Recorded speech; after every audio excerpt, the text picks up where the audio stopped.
What character would realistically learn magic in Marvel? This video is purely for entertainment and does not infringe on copyrights or laws. The rights to the novel and image belong to the original author. We do not claim ownership. Don't like waiting and want to listen to this fanfic in full now? Subscribe to our Patreon, where you'll find the best fanfics. Chapter 551, Murder and Notice. Gustav, that guy who is more likely to cause trouble than to accomplish anything. The man had just returned to the Sword Corps base when he heard his companions discussing Gustav La Valette, who had just died not long ago. This sentence made him nod slightly. He agreed with this point. For so many years, Gustav was the only scavenger who died during the cleaning process. To say that he was incompetent was almost a compliment. Until now, he still didn't understand how the bastard died. His death was actually nothing, but what came with his death was the real problem. Was Gustav exposed? No one knew the answer to the question until the white-haired guy was found. The man tore off his raincoat and threw it on the ground. The floor became wet, and he walked over. His boots stepped on the ground, and there was a strange reaction with the rain. The sound made was very similar to another sound, such as the sound of footsteps stepping on blood. "Ah, you're back, Orf." His companion raised his hand and threw a bottle of beer over. There was a pattern engraved on the naked chest, a sword wrapped in a circle. Orf reached out to take it, and took off the purse from his waist and threw it in front of his companion. They were just gambling. "How do you know I'm just short of money? You've never won playing cards with them, right?" The companion cursed and continued to play poker with the other two people. The cheap poker cards with rough portraits of naked women were already very old. Several kerosene lamps and candles illuminated the room and each of their faces. In addition to the card table, there were a dozen scattered people doing their own things to kill time. Orf bit the cork of the beer and walked to the sofa to sit down.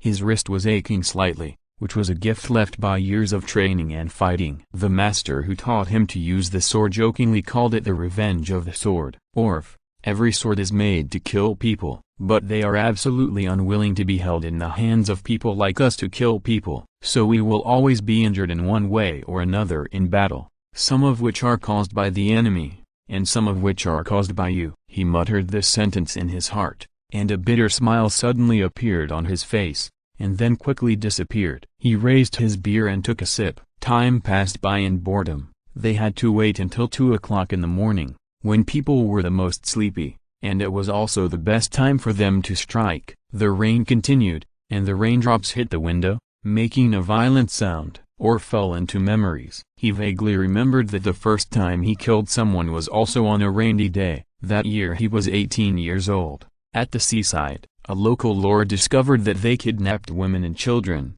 and Orf had to kill him. He remembered that he was holding a sword and passing through the rain curtain. The lord's carriage was stopped by them as planned, and the ambushed crossbowmen shot deadly crossbows, killing the coachman. They rushed out and dragged the lord out of the carriage, as well as his family. No one was left alive, not even the child. Orf was immersed in his memories. He was too focused. Today he was more sentimental than ever before, and because of this, he ignored some fatal sounds. They were hidden in the rain, and no one heard them. People rarely observe things above their heads. No one knows who the first person to look up at the sky was, but the first person to be captured by the pterodactyl that fell from the sky will always be remembered. His name is Liprio, a villager. After him, people began to understand that the sky is a dangerous place and a place that humans have never mastered. Even warlocks and wizards cannot fly, of course, only until today. A drop of rain fell on Orf's head, and he didn't notice it until the second and third drops of rain slid down his head. Orf frowned, looked up, and found that the roof was shaking. Those wooden boards, the wooden boards that made up the roof of the station, they were shaking. The old wood began to bend and fly up little by little, and the heavy rain and strong wind filled the entire room in an instant. The rain soaked everyone's clothes, and the playing cards, tables and chairs were blown away by the strong wind. They whistled past, like the howling of people suffering in hell. Orf raised his head with a dull expression, and a man in a black robe was flying in the air. The rain passed by him, and the strong wind brushed his sleeves. They passed by him gently, Without disturbing his peace, he floated there like a natural phenomenon. He also noticed that the man was smiling. Then, the door was opened. A white-haired demon hunter walked in. The killing began. The next day, a barber found their bodies. He passed by the sword core station and wanted to open his shop, but found that the single-family wooden house collapsed. The roof was blown off, the yard was full of flying broken wooden boards, and some furniture was scattered everywhere. Out of a basic sense of morality and the nature of watching the fun, the barber walked in and started shouting loudly, but no one responded. Then, he walked into the wooden house and screamed. A minute later. The patrol team arrived later, and all 17 members of the famous local gang, the Sharp Sword Group, were dead. Each of them was a desperate criminal with a bounty on his head, and the total bounty added up to more than 2,000 dorans. Some people speculated that they were killed by their enemies because each of them died in a horrible way. In a way, this speculation was correct. Shenyan strolled past the corner of the street, which was where they were stopped when they entered the city yesterday. There was no one there now, and a clerk in the circular square not far away was preaching loudly. He spoke eloquently about the demise of the Sharp Sword Group and attributed it to his religion. The eternal fire will burn away all evil. The crier waved his hands. He was wearing a pale white robe with a hood, and his voice was passionate. Can you tolerate this? Gangs are rampant in our city. They oppress the good and do all kinds of evil. Who hasn't seen them coming to blackmail? He pointed his finger at the people below the stage and shouted in grief. I know some people think that this kind of thing will not happen to you because you are a pauper. But in fact, they only look for paupers. They dare not even touch the rich masters. Today, they look for your neighbors, and you ignored them. Tomorrow, they look for you, and your neighbors ignore you. We should unite. We should protect ourselves, protect our neighbors and friends. Come on, brothers and sisters, join the eternal fire. Let us work together for a better tomorrow under the gaze of this flame that represents hope. Shenyan stopped and listened carefully. The language skills of this announcer were the best among all the preachers in the Middle Ages. Many people only used the trick of if you don't believe it, you will be struck by lightning. But he had learned how to incite emotions. Interesting. The wizard nodded. His nod was regarded as a kind of approval by the announcer, and his emotions became excited again, even to a higher level. Look, friends, this gentleman from the East agrees with our ideas. Come on, sir, please come on stage and tell us what you think of us. The crowd parted in front of him, and many people began to look at him with expectant eyes. Shenyan couldn't help but smile. The announcer didn't know who he had invited to the stage. The wizard walked forward and came to the announcement platform. The contrast between the white robe and the black robe was strong and obvious. The announcer didn't know anything about this yet. He patted Shenyan on the shoulder and said to the audience enthusiastically, "Come on, friends, this gentleman is about to express his insights. Let's give him some applause." Amid the enthusiastic applause, Shenyan smiled and said a word. Stupid. The applause stopped, only for a moment. Then there was a stiff atmosphere and the smile on the announcer's face. Before he could remedy it, his body froze. Then, the Oriental man who was personally invited to the stage by him began to say something that made him begin to doubt his life. Okay, everyone, the ideas that this announcer said are very interesting, and even a little too advanced in this era. However, is the destruction of the Sword Group really related to the eternal fire? His voice was not loud and his speed was not fast, but it was enough for everyone to hear clearly. Suppose that this world is really maintained by the burning eternal fire as the announcer said, then it means that all the evil in the world is condoned by this fire. Imagine that the eternal fire is omnipotent and the world was created by it, which means that evil is also its work. Shenyan loosened his control over the announcer's body. As soon as the guy recovered, he shouted loudly, "He is lying." "Really? Then explain to me why the Sharp Sword Group has been doing evil for so many years and was not eliminated until today." Because the announcer was stuck. Because you can't give a reason yourself, sir. According to you and the religion you firmly believe in, everything in the world is maintained and designed by the eternal fire. So, if this is true, why are there so many poor people? Shenyan pointed to the audience below the stage. Look at them, sir. How many of them can afford to wear clothes like yours? How many people woke up this morning and had food to eat instead of going to work on an empty stomach? How many people can sleep in a warm home without having to endure the torture of mosquitoes, rats and ants, and extortion by gangs? The black-robed wizard asked softly. Are you going to tell us that your flame that leads people to good and represents hope is actually the source of evil that condones all this to happen? There are 2 more chapters. Chapter 552 Dinner and War. The announcement ended with the announcer breaking down and crying, and he left the crowd and ran away. Shenyan looked at the direction he left and began to regret his momentary excitement. He did not regret the announcer, but what he said. Sometimes it is not good for mankind to say something too advanced. At this time, he began to gradually understand why the nymphs will never interfere with the operation of the world. You can't save everyone, and you can't make a world perfect. He stepped down from the notice board, and the crowd looked at him in awe, as if looking at a god. Shenyan simply disappeared on the spot, and the magic he used made the announcement more magical. Then it spread more widely, even to the Skellige Islands. I've heard it all. Geralt stuffed a piece of mutton into his mouth and said incoherently. An oriental man in a black robe severely squeezed an announcer of the eternal fire on the bulletin board. I guess apart from you, there shouldn't be anyone else wearing a black robe. I'm Sodin, and I'm also very good at talking, right? Eat your meal, Shenyan said unhappily. He cut a piece of tender mutton with a knife and fork, and the juice splashed everywhere. Shenyan stared at the mutton and shook his head gently. Do you have anything else to do in Sodin? I think there is nothing. Geralt picked up a piece of white bread and finished it in 2 or 3 bites. Then he picked up the high-footed glass beside him and drank the red wine in the glass in one gulp. His eating manner made Regis, who was standing beside him, cover his face in embarrassment. The old vampire whispered to the waiter who brought the dishes over and explained, my friend usually eats out and rarely eats such delicious food as yours. Please forgive me. The waiter put down the dishes in his hand with a perfect smile, then bowed and left the private room. They were now in a famous high-end restaurant in Lower Sodin, paid for by Regis, which also allowed a certain poor witcher to broaden his horizons. Until today, he had never known that there were places that could help you pull out a chair, open red wine for you, pour wine for you, and even help you cut lamb. The wizard nodded. No more commissions? What kind of commissions can there be here? Geralt sneered. Are you going to take a job for those gangs? My advice is to leave as soon as possible. The patrol team's reaction makes me uneasy. Oh, the so-called Sharp Sword group was killed cleanly by us, but their reaction was terrifyingly indifferent. There was no investigation, and they didn't even protect the scene.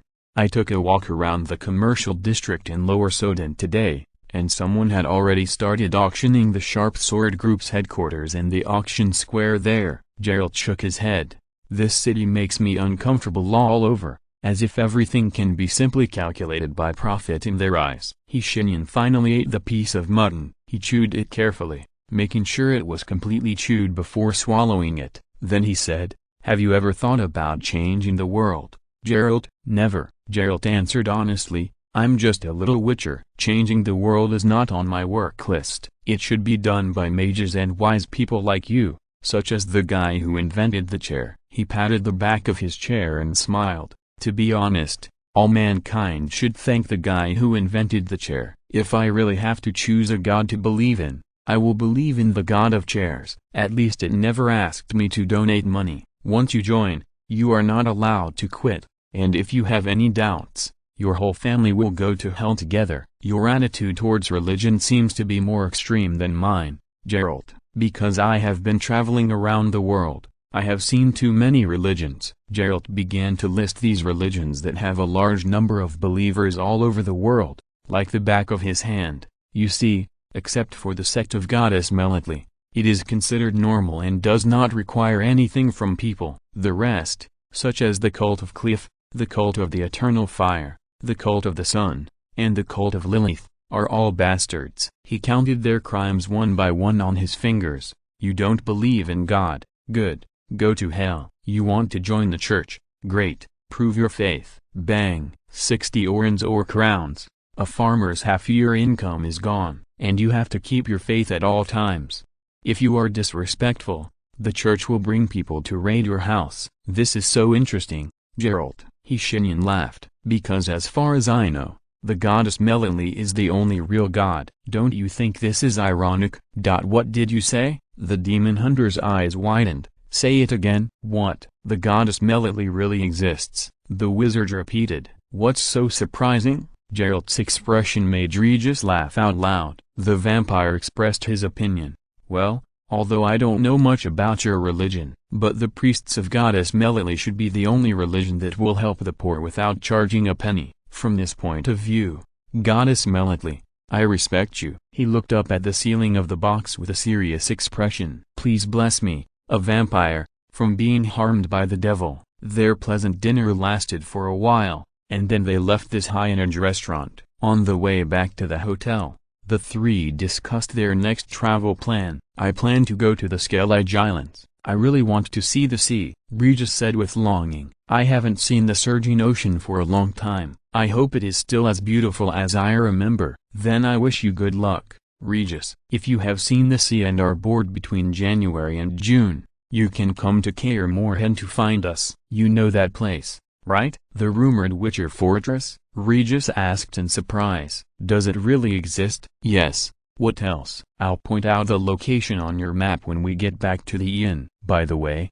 I actually want to go to Sintra. You can pass through Ebbing along the way. According to the Sword Corps, there is another one of their branches there. The Witcher swung his arms and moved his arms. He asked the mage next to him, what about you?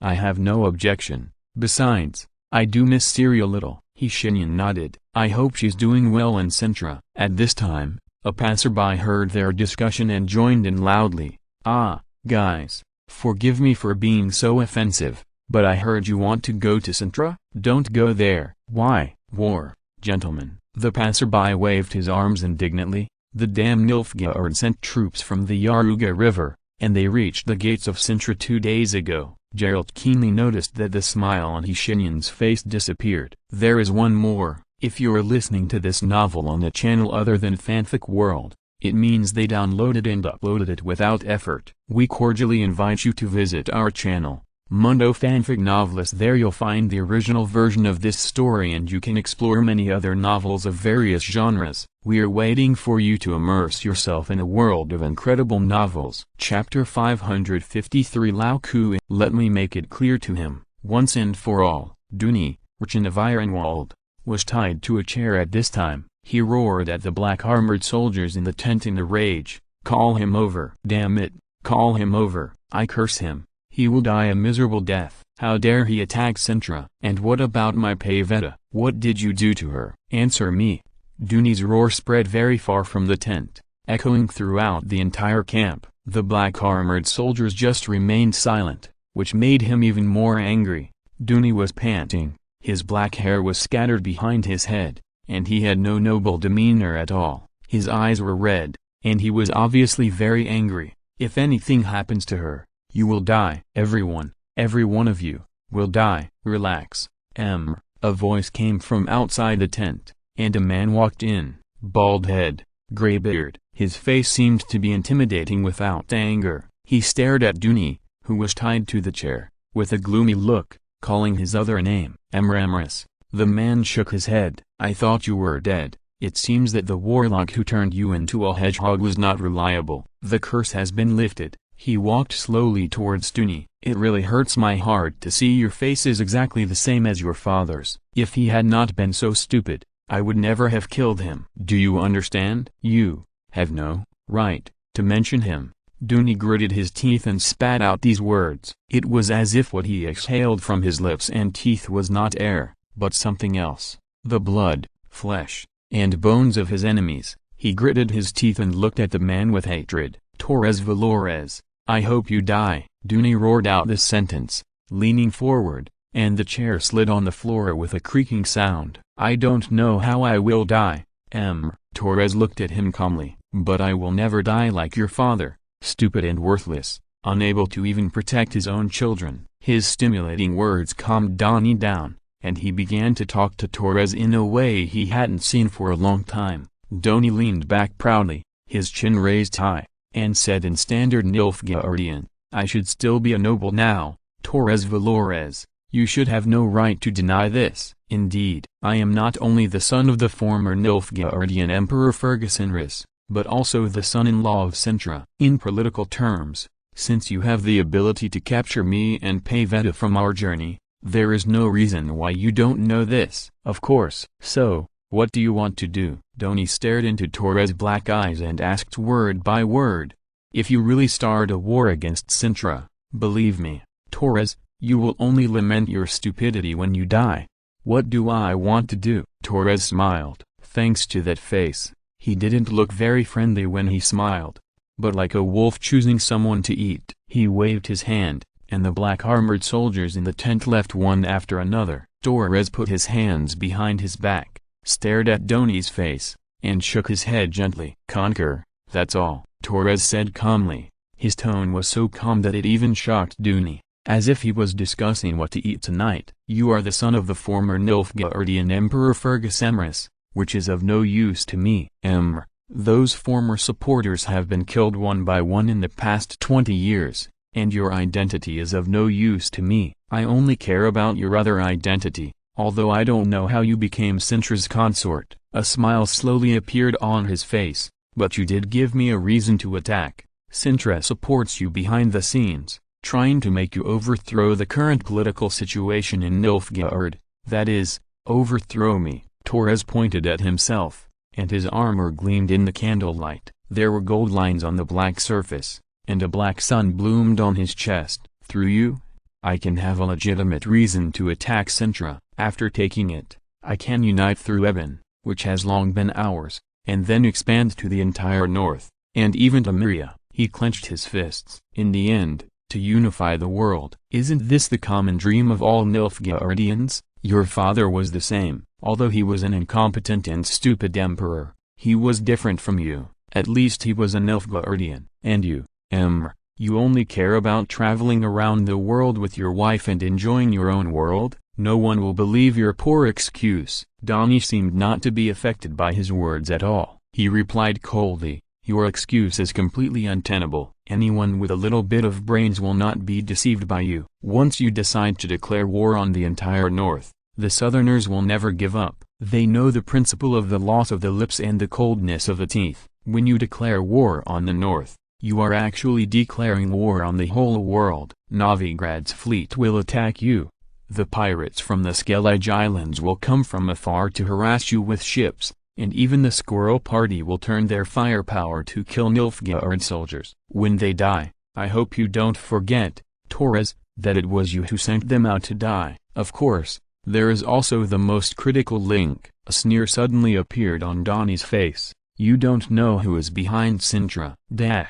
Go and ask Mr. Kratos to come over." Callan, the queen of Sintra, said calmly. This was true even though she had just received the news that the Nilfgaardians were approaching the city. The soldiers bowed their heads and left respectfully. Callan, who was still beautiful, sat on her throne. She was only 43 years old this year, and was still in her prime. Nobles generally get married early, which is one of the reasons why they are always a romantic. She stared at the chandelier on the ceiling of the hall with lightning eyes. The exquisite glass chandelier had a new look after being redesigned by the designer. Whenever night fell and they were lit, these things would sparkle, sway and flicker a little bit under the candlelight. It was as beautiful as the starry sky. Soon, the door was knocked. A man with a naked upper body, pale skin and red tattoos, walked in. He was extremely strong and tall, with a full beard. But Callan did not seem afraid. She strolled over to the silent Kratos and looked up at him. Callan asked softly,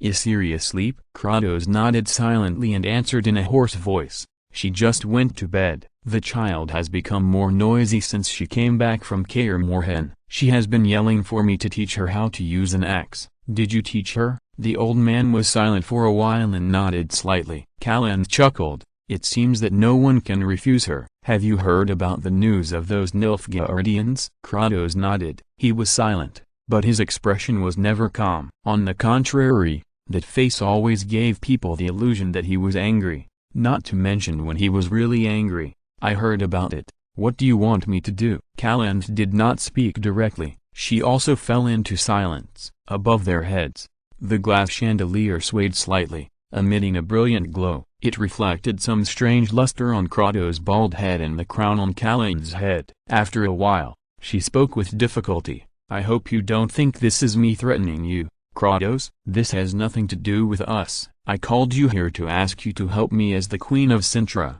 not to use our feelings as a bargaining chip to threaten you. Kratos just listened quietly. Although you never showed me anything, I think you still have some feelings for me, don't you? Kalan asked sadly. I can feel something from your eyes and actions. Damn it, give me some response. The Lioness of Sintra suddenly became furious, and her voice echoed loudly in the hall. Don't be silent anymore. I've said this. However, Kratos remained silent. His expression was as if he didn't care about Kalan's thoughts at all. After a while, he nodded and turned away. Where are you going? Although she had just lost her temper, Kalan still chased after Kratos for 2 steps and put her hand on his shoulder. This made him stop like an electric shock. After a while, he replied sullenly, I promise you, but not to the request of Queen Sintra. I promise to the request of my friend, Kalan. Besides, you don't need to ask this question at all. He continued to move forward. I have a mission. Kratos left the palace, carrying an axe on his back and not wearing any armor. He went straight to the city gate, and the soldiers saluted him respectfully as if they knew him. Kratos just nodded calmly, then lowered a ladder from the city wall, and he climbed to the top in a few steps. Looking at the brightly lit Nilfgaard camp on the other side of the river not far below the city wall, he squinted his eyes. The soldiers stood far away from him, and they were always afraid of him. And Kratos, he was considering whether to kill only the main general or kill them all, for a thought that he himself was not clear about. Kratos chose the former. Just as he was about to jump up from the city wall, a familiar voice came into his ears. Old Kuin, are you having a second spring? Kratos turned around with a twitching face and squeezed out a few words from between his teeth. I said, don't call me that. Don't be like that, old Kuin. We meet again after a long time. Won't you give me a hug? I didn't mean to eavesdrop on your conversation with Kalan. Shenyan walked out of the darkness with a smile on his face. But I am very surprised. Your unkempt appearance can actually attract the love of a queen. Shut up. It won't kill you to say a few more words. Shut up. Chapter 554 Retreat or Die. Shenyan's appearance was not noticed by many people. In fact, the soldiers could not see him at all. They only knew that Kratos was staring at the Nilfgaardians on the other side of the river seriously. And the mage, of course, did not shut up. I think if you dress well and shave your beard, you should look a lot younger. Beards are not popular now. The dwarves are all thinking about how to grow their beards longer. Besides, you don't seem to take care of your beard, old Kuin. Kratos took a deep breath. Hey, old Kuin, why are you so cold? I'm chatting with you, give me some response. Are you done? Kratos turned around. His expression was ferocious. His facial features were squeezed together, and he looked like he was experiencing a stomach cramp.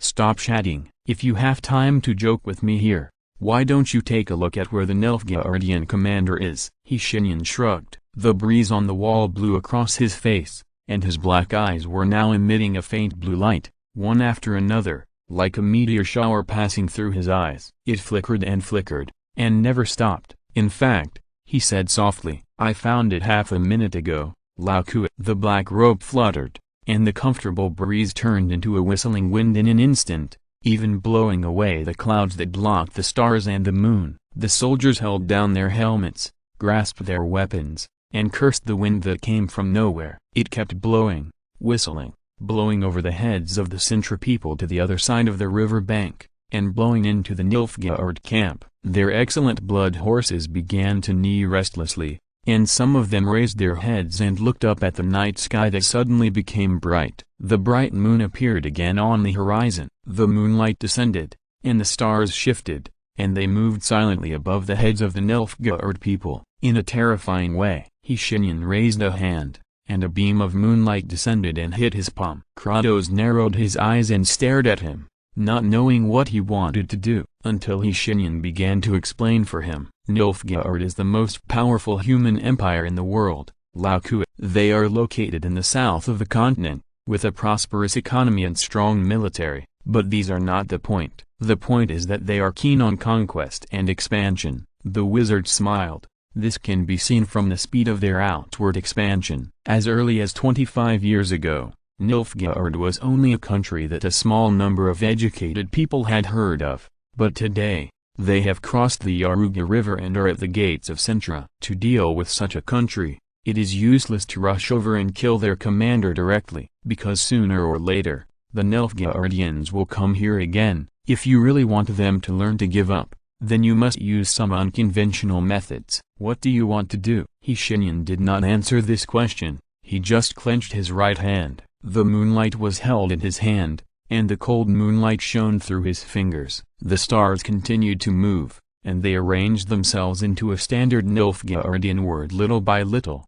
Vort, leave, different from the common language, different from any other language. Nilfgaardian was derived from the ancient language, obscure and difficult to understand, with many syllables. At this moment, in the Nilfgaardian camp, the black-armored soldiers were looking at the sky in shock, unsure whether what they saw was an illusion or reality.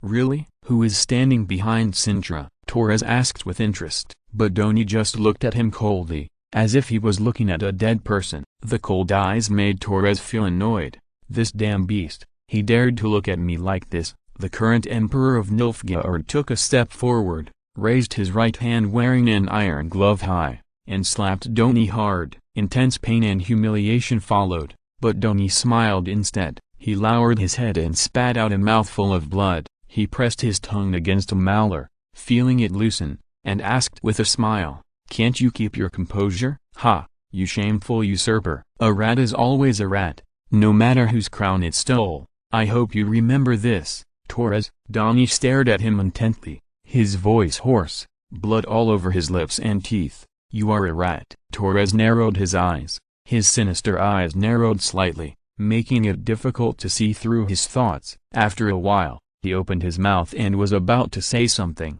but there was a noise outside the tent. He frowned. In the disciplined Nilfgaardian army, such a thing was almost unbelievable. Torres was originally a general of the empire, and was famous for his strict military discipline. After he came to power, this strictness was raised to a higher level. He didn't need to say anything, and a man wearing officer armor and flying wings on both sides of his helmet ran out of the tent. He looked panicked, his misty eyes were full of fear, and he couldn't even speak clearly. "Your Majesty," the man said in a sad voice. "The sky." "The sky? What's wrong with the sky?" Torres didn't understand why he was so panicked until he walked out of the tent and began to look up at the sky. It was not until that moment that he really understood why there was so much noise outside the tent, and why many soldiers had already knelt on the ground, and no matter how the officers beat and scolded them, they would never get up. "Great son," Torres murmured to himself, "please grant me the supreme power to break the illusion in front of me." The sun did not respond to him.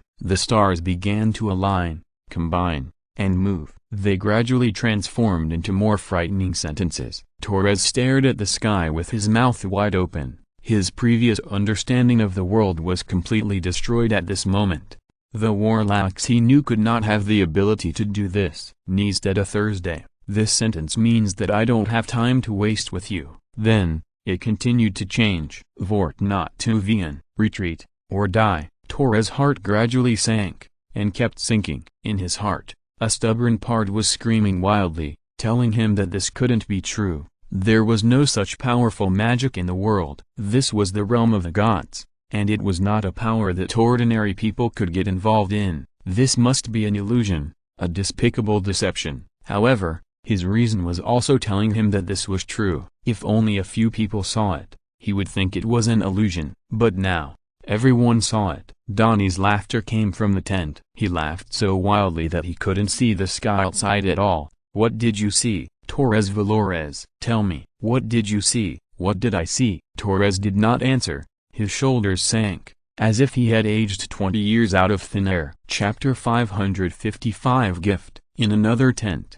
Donnie saw his Pavetta. Her gray hair was still smooth, and her emerald green eyes looked at the black-armored soldiers fiercely, as if she wanted to eat them alive. However, the moment she saw Donnie, Her eyes turned into tenderness. Pavetta stood up in a flash, and she was not restrained. She rushed over and hugged Donnie tightly, tears already streaming down her face. "Oh, Donnie, are you okay? They didn't do anything to you, did they? Wait, what happened to your face?" Pavetta touched his swollen right cheek with heartache, and her eyes became like a wolf again, constantly sweeping over Torres' face who brought him into the tent. In the past, Torres would not hesitate to teach this woman a lesson, but now he just shook his head. "According to our agreement, Donnie, I will let you and your wife leave, but you have to go back and tell the black-robed wizard that he must let us retreat safely." Torres said this dejectedly, without even trying to pretend to be calm or hide his emotions. The Emperor's demeanor disappeared from him, as did his scheming. Torres' heart was now filled with pure exhaustion. He had been planning for so long, starting from the moment he usurped the throne, all just to take over Sintra today so that he could continue to expand, but he didn't expect it to end this way. For a moment, he couldn't even think of a reason to continue living. Perhaps returning to the Empire with his soldiers was one of them, but Torres could almost foresee how those nobles who had already complained about him and even rebelled would mock him at the council meeting when he returned to the Empire. "Is this my fate? Defeated by a damn wizard who came out of nowhere? My army didn't even really fight with the people of Sintra." His unwillingness was accurately captured by Donnie, who turned around, but he didn't say much. The arrogance in the tent disappeared, leaving only calmness. Donnie held Pavetta's hand and protected her behind him. His tongue pressed against the loose molar again. He said, "Don't worry, the black-robe wizard is a man of his word. As long as you abide by the agreement, he will not tear up the treaty. But the premise is that you must let Pavetta and I leave here safely. Give them 2 horses, inform them not to stop anyone and let them leave." Torres rubbed his eyebrows, gave the order, and then left the tent. The black-armored soldiers had no intention of attacking them. One of them walked up to them and said in the common language with a strong accent, "Please follow me, I can speak Nilfgaard." The soldier looked at him, and a contemptuous smile suddenly flashed on his face. He still said in the common language with a strong accent, "Please follow me, respect my husband." Pavetta looked at the soldier seriously. "Do you know who you are talking to? A traitor." The soldier shrugged lightly, helping the enemy to deal with traitors of their own country. "You are invading." Seeing him talking so much, Donnie was not in a hurry to leave. He pressed the palm of Pavetta's hand, signaling her to calm down. Then he said, "The people of Sintra have lived on this land for hundreds of years. The Nilfgaardians are invaders. Understand this before talking to me, soldier, and you really should thank me." He looked at the soldier deeply. "The consequence of starting a war will definitely be the demise of Nilfgaard. You don't know the reason, but I know. This is the most fundamental difference between us. It's not because of blood, nor because of identity. It's because I'm smarter than you." The soldier's face turned pale, and his companions quickly came over to pull him away, and then replaced someone to take them to the stable. At this time, Shenyan had already arrived at the palace of Sintra. The actions of the Nilfgaardians did not hide from his eyes. In half an hour, Donnie and Pavetta would return to the palace safely. He didn't want to meet them, which would make the scene a little awkward. The couple had been traveling for many years, and had only seen Siri a few times. Perhaps because of the law of surprise, they had never regarded Siri as their own child from the bottom of their hearts, at least not a close child. Relationships also need to be maintained, and for Siri, she actually had no feelings for the couple who traveled all day. After all, they had not seen each other very often since they were young. The wizard started the little trick of hiding his presence and walked all the way to the east tower of the palace. Siri's bedroom was here. It is worth mentioning that she originally lived in the room next to Calanth. But this little girl fell in love with the feeling of living on a high floor after visiting Kaer Morhen once. So at her strong request, soft and hard, Calanth had to agree that Siri lived alone in the east tower. Shenyan gently put his hand on the door handle of the tower door, and the 2 rows of soldiers standing guard seemed to have not noticed this at all, and still stood guard dutifully. The door was pushed open by him, making a creaking sound, and the decoration inside made the wizard couldn't help but smile. Siri's hobbies are different from those of girls of her age. The first floor of the tower is a reception room, It was supposed to be a reception room, but now it has become a display stand for weapons and armor. 15 training swords that fit her height are placed on the shelf, followed by some leather armor and studded soft armor that she can't wear at all. There is no furniture at all. Not even a carpet. Next to the display stand are 4 training wooden men, which are scarred by slashing. Shenyan turned his eyes to the stairs. He walked up the stairs slowly. As he walked, torches lit up out of thin air. The mage came to the 2nd floor, which was much more normal than the 1st floor.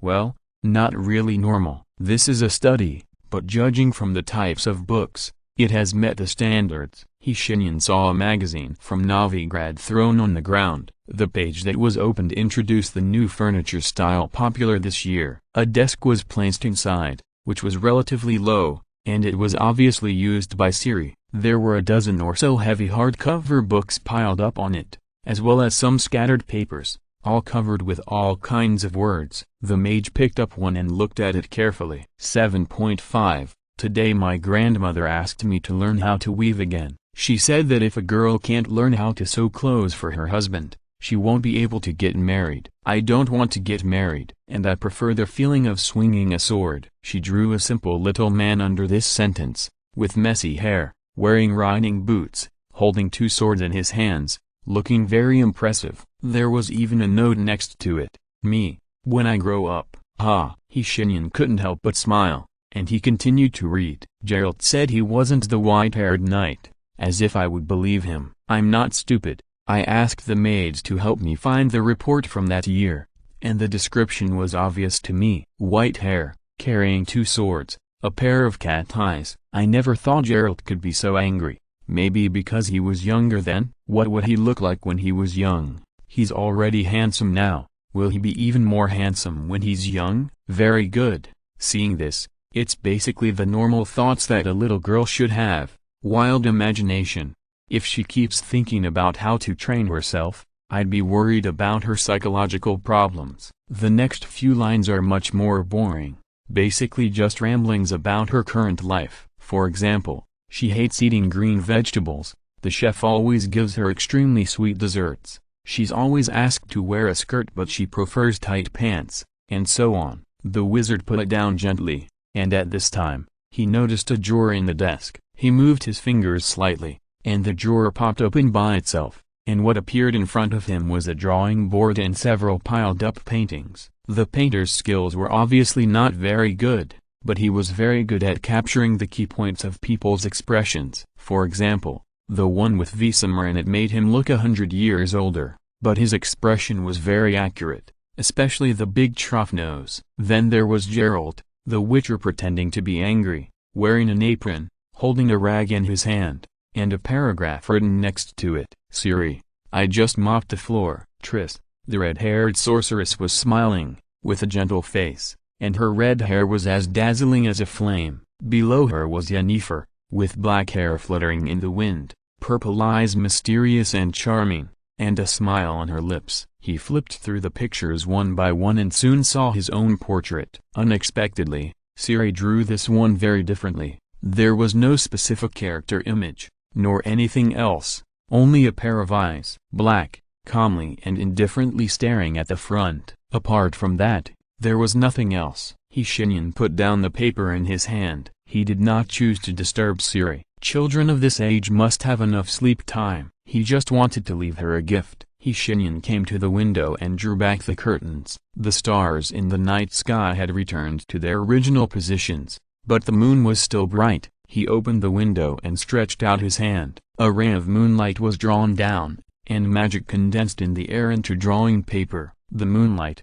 as a pigment, soon spontaneously shone on the drawing paper. Shenyan stretched out his hand again, and a touch of night-like color was picked from the sky and condensed between his fingers. The mage threw it on the canvas, and the outline of a young girl soon emerged on it. She had her back to the audience, and her gray hair was no longer messy, but was cut into a neat short hair. She was wearing a fitted leather armor, carrying 2 swords on her back in a heroic manner, standing in the woods. Her hair was shining, because that was the color of the moon. Shenyan stretched out his hand again and left a message on it with his fingers. Good evening, Siri. His figure gradually dissipated, turning into floating light points that dissipated from the window of the tower and drifted away. At this moment, the girl who was sleeping on the third floor began to smile. There are 2 more chapters. Let's have a meal. Chapter 556. Broke Island Forest. You ended the war in just 1 day and 1 night? Correction, Geralt. The war hasn't started yet. The demon hunter who was refuted didn't want to argue. He put down the half piece of venison he was roasting, picked up the kettle and took a sip. After hanging on the tree for a night, it was cooled by the cold wind in the mountains and forests. Geralt exhaled with satisfaction. He picked up a can of salt, sprinkled a little on the half piece of venison, and continued to roast it. Shenyan raised his head and glanced at him, then looked at the sky, and couldn't help but remind him, "It's early morning now, Geralt." "Yes, I know," the demon hunter replied casually, and then continued to spin the venison attentively. "Aren't you going to stop and rest at noon? You eat so much in the morning." "This is not the Geralt I know." "Well, there is another reason." Geralt touched his stomach and sighed. "I camped here last night. As we agreed, I will wait for you here for 2 days. During this time, I set a trap and planned to catch some rabbits or something to eat. As a result, I caught a deer inexplicably." He gestured the size of the trap, with a puzzled look on his face. "I still don't understand how it died headfirst in the rabbit pit, although I don't know why a deer appeared there, since it came to my door. Is there any reason for me not to eat it?" Geralt shrugged, picked up the roasted venison and took a bite. "Do you want some?" he asked incoherently. "I cut a lot of meat for backup." "No, Geralt." After a brief breakfast, they continued on their way. This special job has not been completed yet, and the matter in Sintra is just a small episode. Regis left them, and the old vampire decided to go to Skellige to see the sea. Perhaps people become so stubborn when they get older. Geralt was surprised that he thought he was a human, but he thought about it. What is the difference between Regis and humans? He asked this question and got the answer from Shenyan. "There is no difference, Geralt, although you may not understand what I said. In fact, humans are sometimes not a race, but a name, used to describe those." He put on a troubled smile. "Now I don't know how to describe it, but I am sure that Regis is a human, at least more like a human than you and me." Shenyan shrugged. The work lasted until October. One thing that must be said is that they carried out this work very quickly. Demon hunters and mages never stay in one place for more than 3 days, and they basically do not have any form of contact with local residents. In addition to the necessary hotel stays and repairs, they have only one purpose for entering the city: kill people. Kill a lot of people. Geralt thought he had seen the darkness of human nature, but what they saw and heard in Brugge 2 days ago really made him realize what horror was. Hundreds of naked people, scarred, sallow and thin. They were locked in the basement and almost lost the ability to talk to people. When Geralt reached out his hand to help one of them up, the reaction of the thin man made him silent for a long time. He knelt on the ground in fear and began to kowtow repeatedly. The first knock broke his forehead, and the Witcher had to use the power of the sign to calm him down. At this time, he noticed that everyone in the basement looked at him with fear. There was not even hatred. What does this mean? At this moment, they were in the primeval forest outside Brugge. Compared with Geralt's inner pain, Shenyan seemed much more calm. He had dealt with many demon invasions when he was an apprentice in Kamardage. The way modern people please demons is only more barbaric and cruel than in the Middle Ages. Civilization has progressed, but humans have not. In those days, he learned one thing, but this matter could not be said at all, because even if he told it to Geralt in person, the Witcher would not understand it. People can only understand it through their own efforts. There is no other way. Brugge is a small country, a vassal of Temeria. It is surrounded by water on 3 sides, adjacent to Soden and Sintra. The forest near this country is called Broke Island Forest. In fact, it is not only near Brugge. Broke Island Forest starts from Sintra and extends to Soden and Verdun, and Brugge is naturally included in it. For humans, this is not a good place. The fundamental reason lies in the residents in it. They are called tree spirits, and are also called weird wives by idle people in the countryside. This is a race of only women. In the ancient language, they are called Nwodbina. Shenyan is very interested in this word. Translated, It is called the daughter of the forest. The tree spirits have green skin. They love nature and forests extremely and hate humans who enter their territory to cut down trees. From this perspective, it is very similar to a modern organization, but there is a fundamental difference between the two. The tree spirits only move in this forest, and their demands are actually understandable. After all, this is their home. No one would be happy if outsiders entered your home and destroyed it. However, because humans fundamentally need wood, the war between tree spirits and humans has continued for hundreds of years. They hate each other. The armies of the surrounding kingdoms often kill tree spirits in cruel ways, and the tree spirits use their superb archery skills to scare humans. Therefore, in the great times, people refused to approach this primeval forest, and any human who ignored the warnings of the tree spirits would die under the arrows. Only in some extremely rare circumstances will the tree spirits allow humans to enter their forest. For example, now, Shenyan raised his hand and a bunch of vines hung down from the branches and leaves of the giant tree above their heads. The end was tied with a knot and carried an exquisite cup. There was a magical atmosphere on it, made of pure vines. "Oh, that's strange. Vine cup. Thank you." Shenyan thanked the vine politely and took the vine cup. It was filled with a cup of clear water, which even exuded a fragrance. The wizard looked at it for a moment and drank it all. Then, a crisp laughter came from the giant tree above their heads. Geralt shook his head and asked the wizard again, "Do you know that men have no status in the society of tree spirits? They are a race with only women. When they need to reproduce, they just go out and find some men to bring back. They rarely have feelings for other races. Be careful. They may just be attracted by your skin." At this time, a common language with a heavy accent came from above Geralt. It was a female voice with a certain magnetism. "Be careful with your words, cat-eyed man. This respected person is completely different from those reproductive tools you imagine." Chapter 557, Dwayne Canal. The person who spoke was a dryad. Who else could it be? She had emerald green skin, a nice figure, and was completely naked. A red flower was tucked between her soft black hair, adding a touch of color. The dryad jumped down from the huge tree and landed lightly. She came to sit next to Geralt and Shenyan without hesitation, staring at him with a look that made Geralt very uncomfortable. "How dare you call this protector of nature like that?" she said seriously. "Did you know that what he did has already spread throughout Dwenkanar?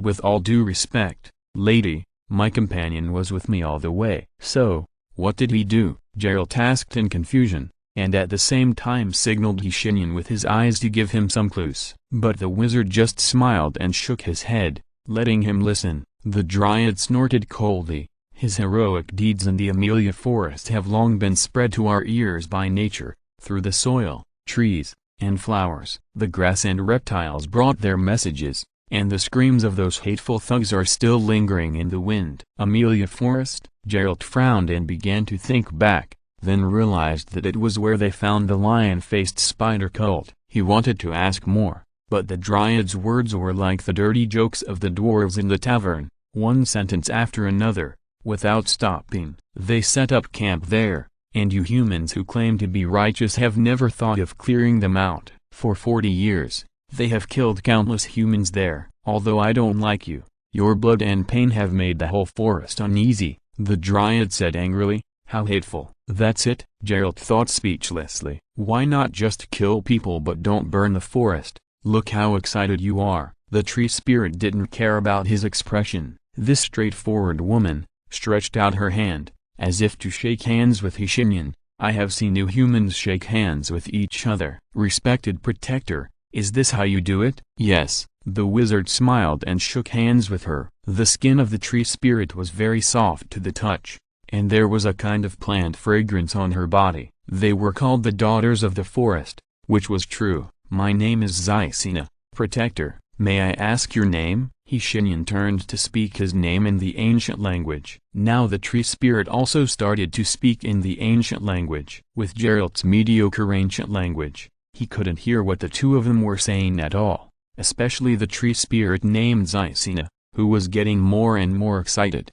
and even started to use the tree spirit dialect. What's even more weird is that Shenyan can actually catch it. The two of them talked back and forth, and the demon hunter sat there depressed and began to reflect on why he took a shortcut into the Brokylon forest. His original idea was to walk back to Novigrad. According to the map, taking a shortcut through the forest was the fastest way. But now, he was stuck here. Seeing how they were chatting, it was hard for Geralt not to believe that something would happen between this tree spirit and the wizard. Forget it. The Witcher quickly changed his mindset.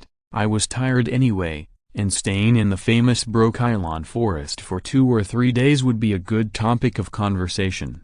When he returns to Kaer Morhen to drink with Eskel and Lambert, he will have something to brag about. At noon, they arrived at Dwynkenar. Translated, this place is called the Heart of the Oak. For Geralt, this was simply a miracle. You know, the location of the Heart of the Oak has always been a mystery. People only know that there is such a place in the original Brokylon forest. It is hidden in the valley and forest, but no one has ever really entered it. Originally, Zisna wanted to put a blindfold on Geralt to prevent him from remembering the way in. But Shenyan dispelled her concerns with just one sentence. My friend is also a noble man. He will not reveal the location of Dwynkenar. I swear to you on my honor. He said so. What else could Zysina do? So, Geralt and Shenyan became the only 2 humans who had the honor to enter Dwynkenar in the past few hundred years, and they were not even blindfolded. The place in front of them was a huge open space. The top of their heads was completely covered by the vast green canopy,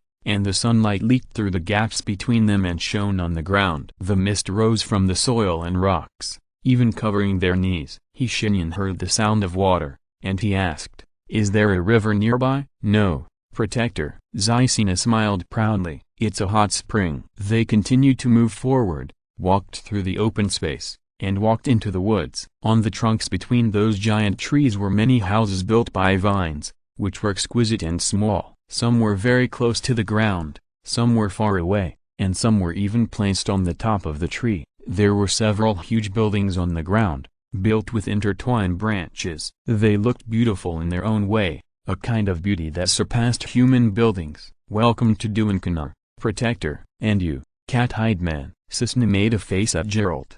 Her tongue was a light pink. Frankly speaking, the Witcher was very angry with her. She had been looking for opportunities to insult him with words along the way, and Geralt had no way to stop her. "I have a name, Miss Zysina." "My name is Geralt." "Geralt?" "Yes, Geralt of Rivia." The Dryad's eyes changed immediately, and her green cheeks became darker. Zysina stammered in the common language. I'm sorry, Gwynblade, I didn't know it was you." "What did you call me?" "It means white wolf, Geralt." "It's an ancient language." "Well, interesting. It seems that you also have a title in the eyes of the Dryads." Shenyan explained it to him, and then smiled with interest. He turned his head and asked, "Zysina, why do you call him Gwynblade?" "It's related to a prophecy. It is said that a demon hunter named Gwynblade will save the whole world together with Yenzi and the Black Robe Man." As she spoke, Zysina's eyes became strange. She looked at Shenyan in a black robe, and then looked at Geralt with white hair and 2 swords on his back, and was dumbfounded. The wizard shrugged at the Witcher. "Well, Geralt, although it is related to the prophecy again, it is not a bad thing. At least you can finally be taken seriously by them." Geralt squeezed to his side in 2 or 3 steps and complained softly, "Except for your prophecy, I don't believe in other people's prophecies at all." Their chat did not last long. A full, low and firm voice came from the other side. "Welcome, black-robed man, Gwynblade." "Welcome to Dwynkenar." A tree spirit slowly walked from the other side. When Zysna saw her, she slowly knelt down. She was wearing a thin and light green dress. Like most tree spirits, she was petite and slender, but she held her head high with pride. She had a serious expression and her lips were tightly pursed, giving people a majestic and powerful impression. Her hair color and eyes were like molten silver. It happened to be opposite to Shenyan's black eyes. They looked at each other like 2 extremes. Almost in an instant, a smile appeared on the wizard's face. "Interesting," Geralt heard him say softly. "Very interesting." Chapter 558. This world will not be destroyed. What's interesting? Everything is interesting, Geralt. He stepped forward after saying this. The silver-haired and silver-eyed Dryad looked at him majestically, but suffered because of her petite body. In the end, When the wizard walked in front of her, she had to look up at him. A trace of anger flashed across the dryad's face, but Shenyan interrupted her before casting the spell. The wizard took a step back, bent down, took her right hand and kissed it. From the perspective of etiquette, this is already a very high standard of etiquette. This means that Shenyan regards her as a lady who needs to be respected. Of course, the dryad may not know this. She took a step back stiffly, with a stern face, and her voice was as clear as a bird song. "Black-robed man, nice to meet you. I am the ruler of Oakhart, the Dryad Queen, Isna." "Hello, Miss Isna." Shenyan repeated his name in the ancient language again, and his fluent accent made the Dryad Queen's eyes widen in surprise. The silver eyes flickered, and the two soon began to talk in the ancient language, and the scene was very pleasant. As for Geralt, he was almost bored to death. The Witcher looked at the world in front of him, which was completely different from the human world, and didn't know what to think. He never participated in the killing of tree spirits by the kingdoms around Brokilon, and vice versa. This is the survival code of the Witcher in their world. There is no such thing as taking sides. There is only eternal neutrality. They do not participate in the killing or fighting of any party, but only hunt monsters that harm people and solve the curse that makes villages, towns and even cities dangerous. That's all. So the tree spirits do have their own cultural form, he thought. The extreme organization Foresters from the Kingdom of Verdun, who specializes in hunting non-human races, also said that they are all monsters without emotions. What a great irony. "Gwynblade, what are you doing?" Zycia's voice came from his ear, and Geralt turned his head away, not used to this new name. Most of the ancient languages are difficult to pronounce, and when spoken by the tree spirits, they have a different rhythm. He never thought that his name would sound so elegant in the ancient language. Elegant? Ah, such things should not be associated with demon hunters. Geralt shook his head, and a smile appeared on his face. "Nothing, I just think your house is beautiful." The tree spirit proudly puffed out her chest, and her naked body without clothes reflected the luster. "Of course, these are houses made by communicating with magic and vines. They agree, so we will live here." "What if they don't agree?" "Then we will leave and find a new place to live. There are many forests in the world. Although I like Brokilon very much, if nature doesn't want us to stay here, we will obey its wishes." "Don't you think this is a bit?" Geralt tried hard to find a suitable word in his vocabulary. Strange? Strange? Zisna asked doubtfully. Her brows were already frowned. After a while, there was an indescribable sadness in the corners of her eyes. "Gwynblade, you won't understand. If the forest asks us to leave, it means we have betrayed them." "It sounds like a good story. Are you interested in listening?" "Of course." Zisna made a gesture, and a vine house was slowly lowered. Geralt's badge began to vibrate, and the dryad pointed to the house. "Let's go in and talk. The story is long. You have to be mentally prepared." Geralt turned his head inconspicuously to look at the wizard who was still chatting with the Dryad Queen, and then looked back at Zisna who was still blinking her emerald eyes at him. Finally, he walked into the vine house. Until this moment, I dared to confirm the authenticity of the prophecy, Black-robed man. It turns out that she did not lie to us. Ina's expression was a little sad. At this moment, the Dryad Queen was sitting at a table with the wizard. They were surrounded by flowers and green bushes, and there were some berries among them. The table was formed by magic, with a unique natural fragrance. When this conversation is over, it will return to its original form, the soil itself. Shenyan knocked on the armrest of the chair with his hand, and the soil was molded into a material similar to metal. It was hard, but not uncomfortable to sit on. It fit his spine perfectly and even had a slight adjustment function. He seemed indifferent to what Ina said, and turned to talk about another thing. "Madam, can you stop calling me the black-robed man, mage, or he? You can choose one." "Okay, mage." Ina pursed her lips. "So, what do you think of what I said?" "The world will not be destroyed," Shenyan said to her in a firm tone. His ancient language was still fluent, and every word, every pronunciation, and even the elongated tail sound seemed so smooth. However, Ina felt a deep disharmony. She looked straight at the human mage. "I don't understand." After a long time, she said slowly. That's my opinion, Your Majesty. Miss Aina, that's my opinion. My declaration. The world will not end. Shenyan looked at her patiently, as if he was looking at a toddler. The age difference between the two was so great that this look even seemed a little exaggerated and ridiculous. He knew why Aina behaved like this, from the first moment they met. The Tree Fairy Queen was reading his mind, but it was not active, but passive. There were several points in the information flow returned by the mental tentacles that were very noteworthy, which was one of the reasons why he found it interesting. The Tree Fairy Queen obviously had some magical qualities. She could passively interpret the thoughts of everyone around her, and could tell whether they were lying in their emotions when they spoke. The reason why she behaved like that was because when Shenyan said the world will not end, he really meant it, and this obviously conflicted with the prophecy she firmly believed in. Aina's expression looked even more stunned. Where does your confidence come from, mage? I don't understand. Eileni's prophecy is real. She knows everything about your appearance,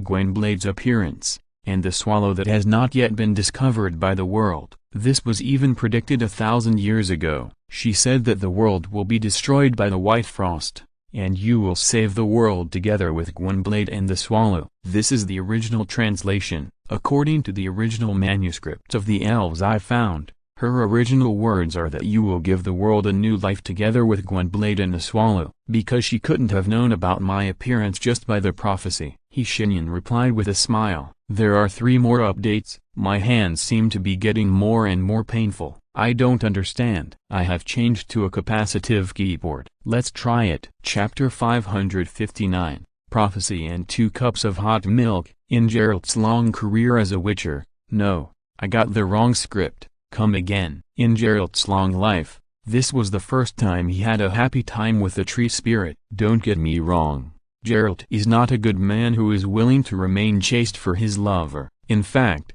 he plays very big. How do you think he got the title of lifetime member of 11 brothels in Novigrad? In this regard, Geralt is a rare all-rounder. I mean, he has enjoyed it with 1 woman, and with 2 women, even 3, but definitely not 4. He can't handle 4 people. He tried elves, half-elves, female night demons, and once even with sirens. But tree spirits, this is the first time. In the society of tree spirits, love is basically a non-existent thing. They are a purely female society, and there is no male tree spirit. So if they need to reproduce, they will find some men of other races. Humans and elves are the first choice, and after being tried, they will release the victims. Well, of course, if he couldn't leave, the tree spirits would also send him back considerately. This special form of reproduction also led to a problem. Zysina didn't know how to make a man happy at all, although the way she lay on the bed was enough to make Geralt tempted.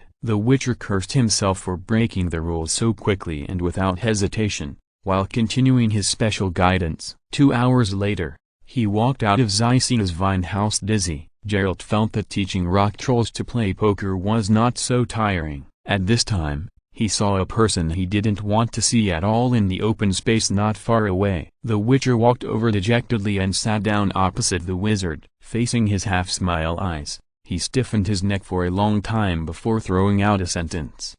"Don't look at me like that." "I'm not looking at you." Shenyan spread his hands seemingly innocently. "I just suddenly remembered that someone said that they should keep themselves clean in Vizima." "Great, Geralt, great." He turned his head seriously, so that his eyes no longer stayed on Geralt's face, and then said in a very relaxed tone, "I was just thinking about it." Geralt, who said this? "Well, first of all, I can be ruled out. Regis can also be ruled out. He is obviously a gentleman." "That's really strange." "There were obviously 3 people present at the time. It wasn't me. And it wasn't Regis." "Who do you think it was?" "You can just say my name directly." Geralt declared surrender weakly. "That would be boring," Shenyan told him with a smile. "So, what did you talk about with the Dryad Queen?" "Talked about some very interesting things, for the sake of Goddess Melancholy." Geralt couldn't help it. He slapped the table hard. "Can you just for once, stop answering my questions in riddles?" Okay.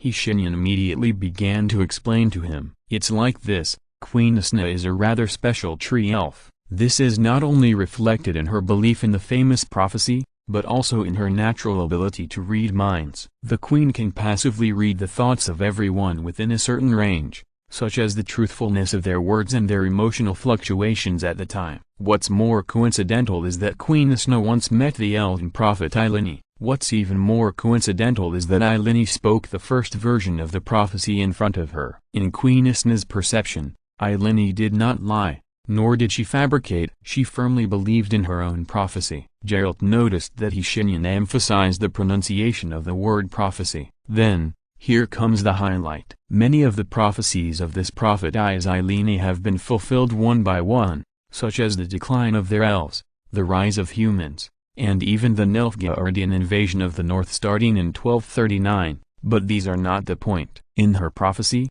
there is a most important paragraph. Shenyan raised a finger, and Geralt noticed that his expression was tending towards a kind of indifferent rationality. White Frost. I believe you have heard of this, right, Geralt? The destruction of the world? Geralt asked uncertainly. Do you believe in the thing, too? Of course I don't. In fact, it's not me who believes in it, it's Queen Isna. Because many prophecies have come true, she has to start paying attention to Eilini's prophecy, and even regards it as the truth to some extent. And the most interesting part is that there is a version of Eilini's prophecy that has never been opened to the public. It only exists in legends and the memories of a few people. In this version, a man in black robes, Gwynblade, and Swallow, the three of them will unite to give new life to the destroyed world. This is the basic content of my conversation with her. Shenyan put down the finger, clapped his hands, and two more cups appeared on the table made of mud. Geralt noticed that although the table looked like mud, when the teacups that appeared from the air hit the table, the collision made a metallic sound. Try it, the new magic I just learned. The wizard made a gesture, indicating Geralt to pick up the cup. Geralt looked at him,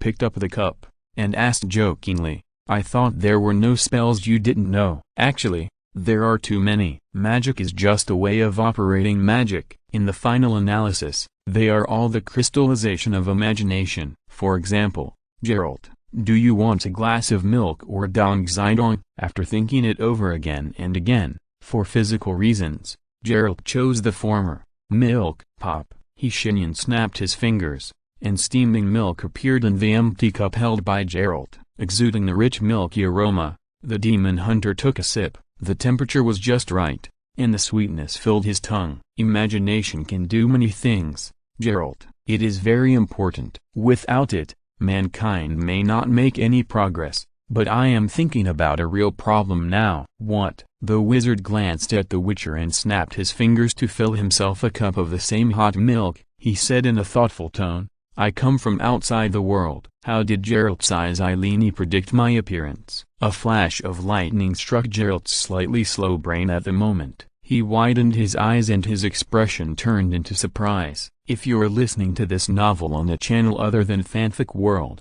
it means they downloaded and uploaded it without effort. We cordially invite you to visit our channel, Mundo Fanfic Novelist. There you'll find the original version of this story and you can explore many other novels of various genres. We're waiting for you to immerse yourself in a world of incredible novels. Chapter 560, Blood of the Gliding Lizard. Geralt is not a fool. He is much smarter than most people. In fact, he just doesn't use his brain very often. When you have a powerful wizard companion and you can solve problems by just swinging your sword, using your brain becomes a meaningless act. But that doesn't mean his brain is rusty. In fact, as I said, he is very smart. You mean, Geralt said very quickly, Eilin actually comes from outside our world like you? The direction is right, but the details need to be strengthened, my friend. Shenyan drank a sip of hot milk with satisfaction. The taste was 100% restored to Alfred's craftsmanship in his memory. The old butler was a master at making anything.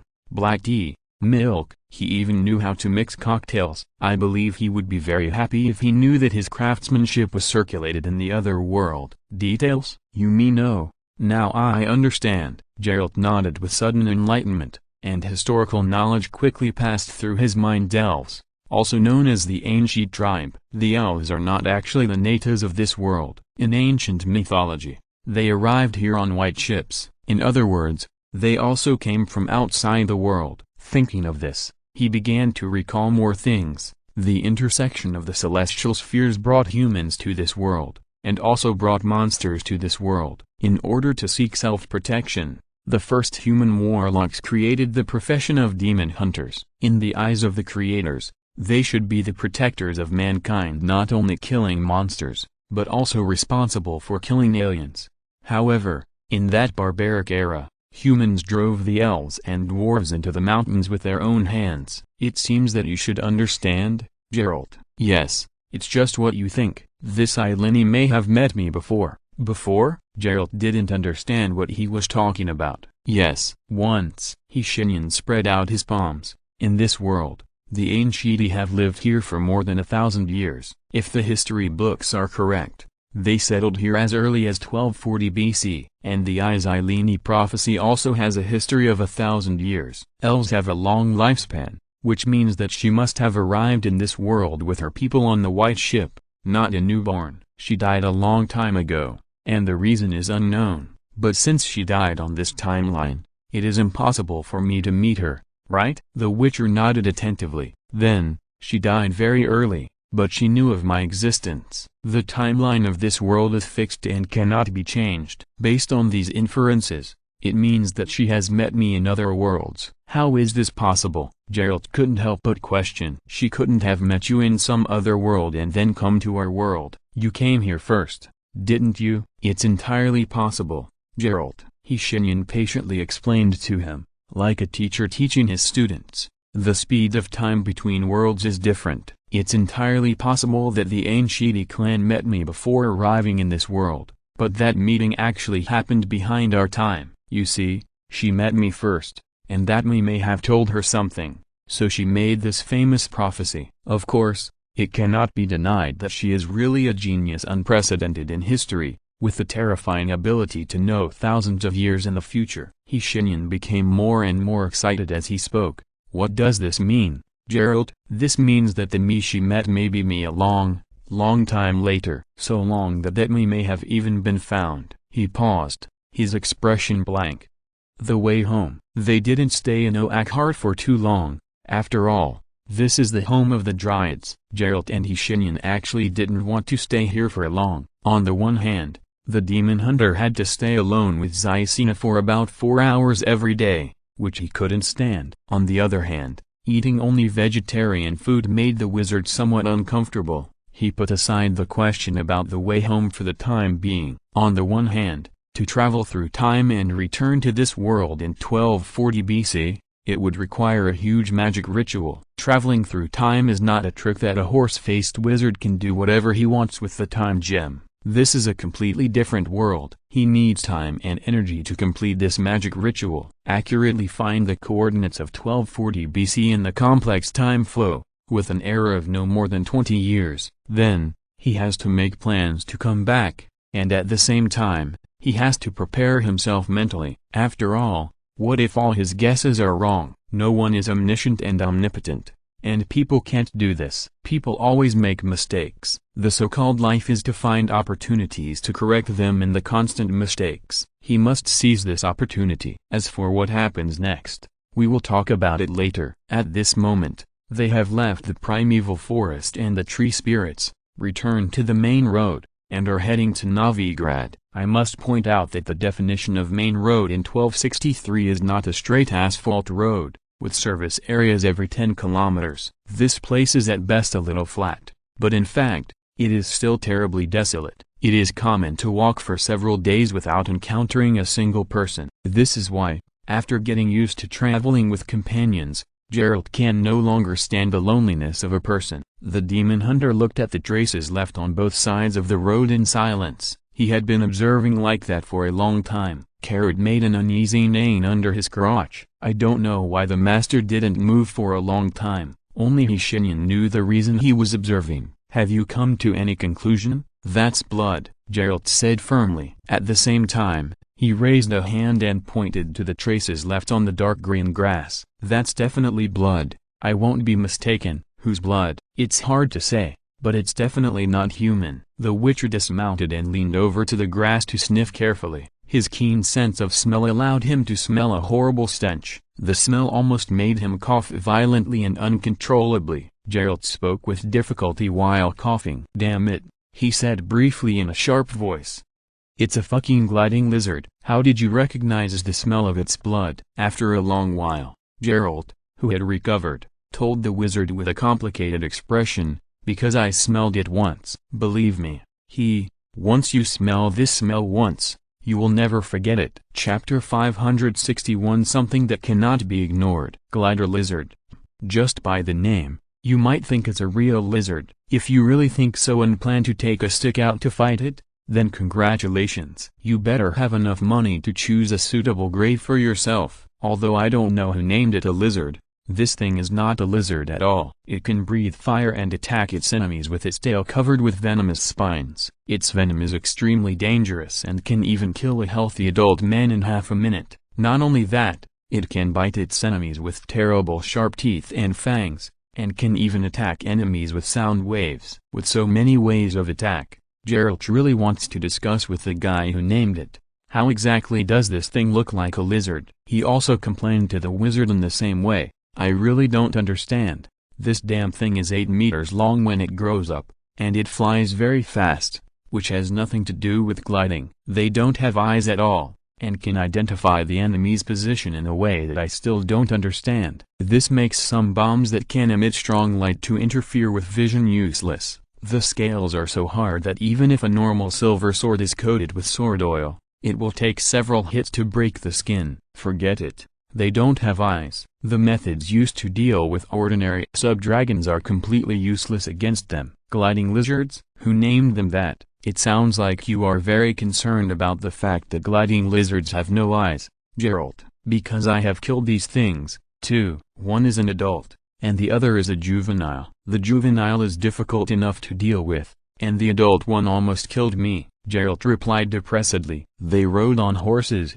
and carried the Witcher laboriously across the hillside. A peaceful village appeared in front of them. The road was muddy. Women were washing clothes in wooden basins in front of their houses. Several children were playing with homemade wooden swords at the entrance of the village. Some men were doing carpentry work not far from them. One of the children found the 2 people walking down the hillside. He ran into the group of men and said a few words. Soon, some men went home and took out hammers or pitchforks. When Geralt and Shenyan came to them, the group was already fully armed. The leader was holding a rusty pitchfork and looked at the 2 of them calmly. It was in sharp contrast to the tension of the people behind him. "Listen, gentlemen.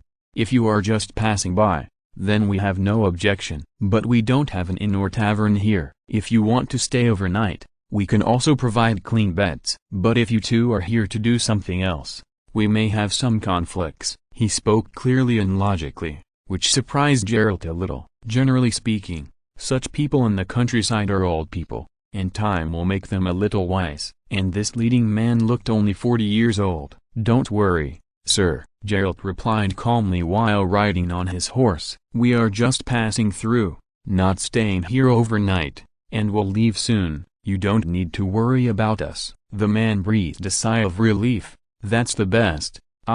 Please forgive my rudeness, but we have had enough of those bastards who come to the village to rob under the guise of passing through. It has happened 4 times in the past 6 months. Damn, what is wrong with this world?" Hearing this, Shenyan raised his head and glanced at a house at the end of the village. He nodded. "Yes, I also want to know, what is wrong with this world?" "That's it, Geralt. Let's go." They quickly rode away from this small village, and the man was relieved until their figures completely disappeared. They continued to do what they had done before. The men did carpentry, the women washed clothes, and the children played games. Everything was in order and peaceful, except for the suppressed crying coming from a house at the end of the village. "As long as you ignore this, That night, the man came to the door of the house with a hammer. He looked drunk, but he was in good spirits. His shirt was open, revealing his hairy chest and a tattoo in the middle. He opened the door of the house,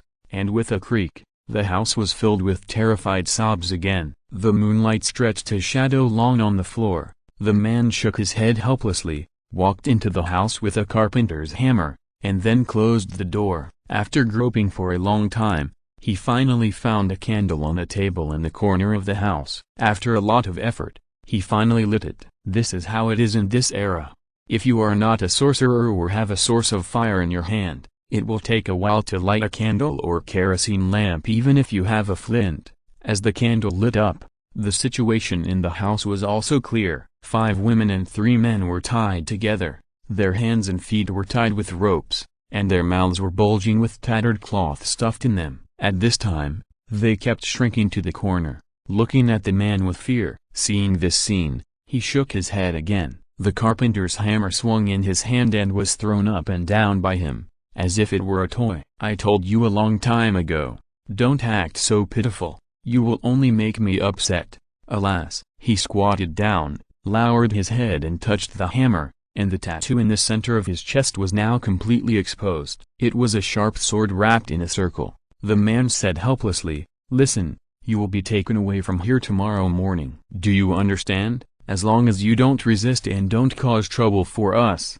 you will not die. When the caravan reaches its destination, you will start a new life. It's just a change of city life, no big deal, so don't bang your head against the wall tonight. You can't run away." "Ah, damn it, I have to go." "If you don't go back to sleep, you won't be able to get up tomorrow morning. That's all I have to say." The man stood up, stared at them, and suddenly grinned, and raised the hammer slightly. "Remember to keep quiet." The smile and the raised hammer almost scared the tied man to faint. "You are such a coward. My friend, calm down. I have killed 7 people. If one of you is missing, I will not be able to report to you, so don't worry, no one will die today." He walked to the corner and extinguished the candle, opened the door facing the house, and backed out a little bit. Then he closed the door again. There was no lock, because the whole village knew about it. The man turned around happily with a smile on his face, but the smile froze on his face after just a few seconds, because the 2 passers-by he had seen during the day were standing in front of him at this time. "You killed 7 people?" He heard the man in the black robe nodded thoughtfully. "Then you will die 7 times too." Then, he heard a snap of fingers. The 4th update is over. Chapter 562, Worse Than Beasts.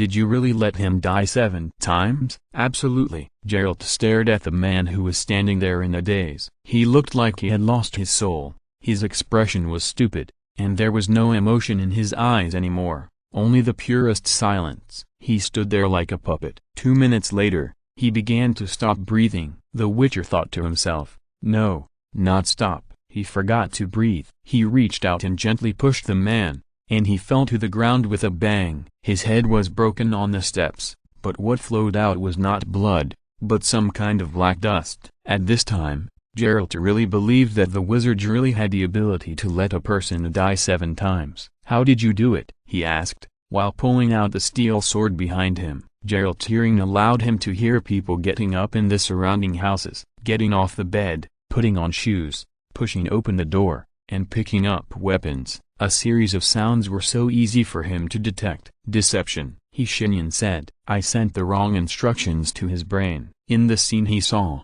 he had already— "Oh, Geralt, wait a moment." The wizard turned around and saw a woman in a tattered long dress standing not far away, watching all this with horror. Her shoulders were shaking and big tears were running down her cheeks. Seeing Shenyan turn his head, she raised her hand and covered her mouth instantly. Despite this, some screams still overflowed from between her fingers. The suppressed sound was so conspicuous in the quiet night of the village. Geralt held the steel sword calmly. He didn't know what Shenyan wanted to do, and he didn't care.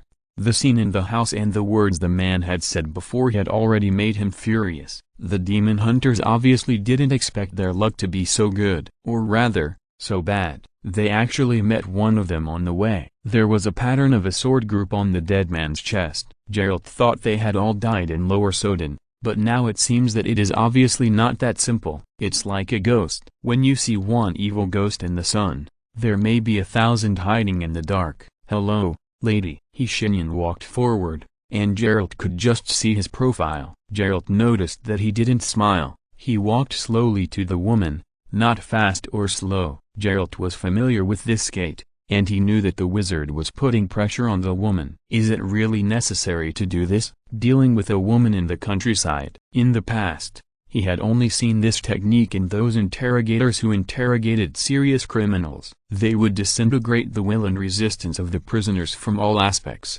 and fundamentally make them confess everything. "Do you know the gentleman who fell?" Shenyan asked politely, and at the same time gently raised his hand and put it on the woman's shoulder, as if he wanted to comfort her. The woman was still sobbing in fear, and the broken voice that was suppressed to the point of being unrecognizable squeezed out of her throat, and her eyes were wide open. In the moonlight, Geralt saw everything: the woman's sobs, fear, and her hands gradually dropped from her lips, and a cold light on her waist. With a dull sound, Geralt saw the woman crash into the mage's arms. He looked down and noticed that blood was dripping on the ground. Then, Shenyan raised his hands. Gently, as if comforting a lover, he pressed his hands on the back of the woman's head and applied pressure. They were getting closer and closer. The clouds in the night sky were moving away little by little, and the moon appeared again. The moonlight shone on them, and most people would feel ambiguous just by looking at the picture. But in fact, this was a cruel murder, attempted. There was a bloody hole on the woman's chest, and inside was the handle of a dagger. The blade had already curled and shattered. It was pulled out by the woman a few seconds ago, held, and quickly stabbed into the mage's chest with an absolutely standard posture. But it broke a thousandth of a second after the blade hit his clothes. The woman was twitching. Her vision gradually fell into darkness. Before she died, she heard a voice whispering in her ear, "I have read your memory, ma'am." Her eyes suddenly widened. Shenyan loosened his hands and watched her fall to the ground indifferently, no longer alive. Geralt walked to his side, looked at the dagger that was stabbed into her chest in the wrong direction, and shook his head. "Do you really have to make killing so poetic?" "Poetic? I'm surprised that you actually said this word, Geralt. You might be a good bard, like Dandelion." "Spare me." The demon hunter smiled, raised his steel sword slightly, and deflected several arrows shot at him accurately. The yellow vertical pupils flashed a terrifying light in the night, his white hair fluttered, and his movements were brisk. In just a moment, Geralt left the place. The blade was raised, and a man with a pitchfork who had been seen during the day stood opposite him. But now, he was holding a sharp military sword. The guy was shirtless, with a similar sword tattoo on his chest. Then, the blade fell, a head flew into the air, blood splattered, and before it hit the ground, it was evaporated by the violent flames that suddenly roused. Geralt slightly turned sideways and dodged two arrows shot at him again. In the interval between the battle, he looked back and found that the wizard was smiling at him as expected. He also noticed that the wizard was clenching his fist. Boom! The arrow shot into the air and fell into the mud. The flames rose,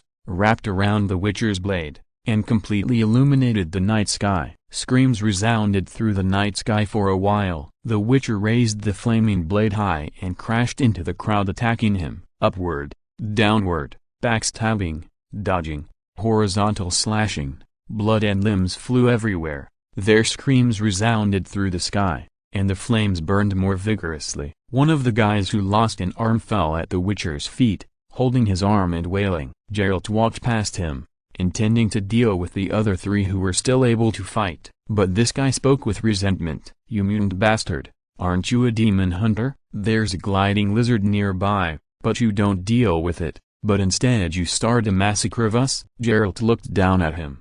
"Do you really think you are a human?" Geralt shook his head and slashed with his sword. He walked past his headless body and threw a sentence on the spot, which fell to the ground with the man's head. "You are even worse than animals." "My hands hurt a little, so I will only update 4K today and take a day off. I will recover tomorrow. There will be another update later, and I am coding it." Chapter 563 Not Qualified. The killing didn't last too long, as Geralt acted quickly. The village was enveloped in flames, and most of the houses were continuously burned by the raging flames, except for the one at the end of the village, which the flames didn't even approach. They seemed to have self-awareness, knowing which one should be burned and which one should not be burned. The witcher stood in front of a house covered in blood. He bent his fingers, and the altar sign drove the telekinesis to burst out. blowing the door of the house away. After a while, a trembling child walked out.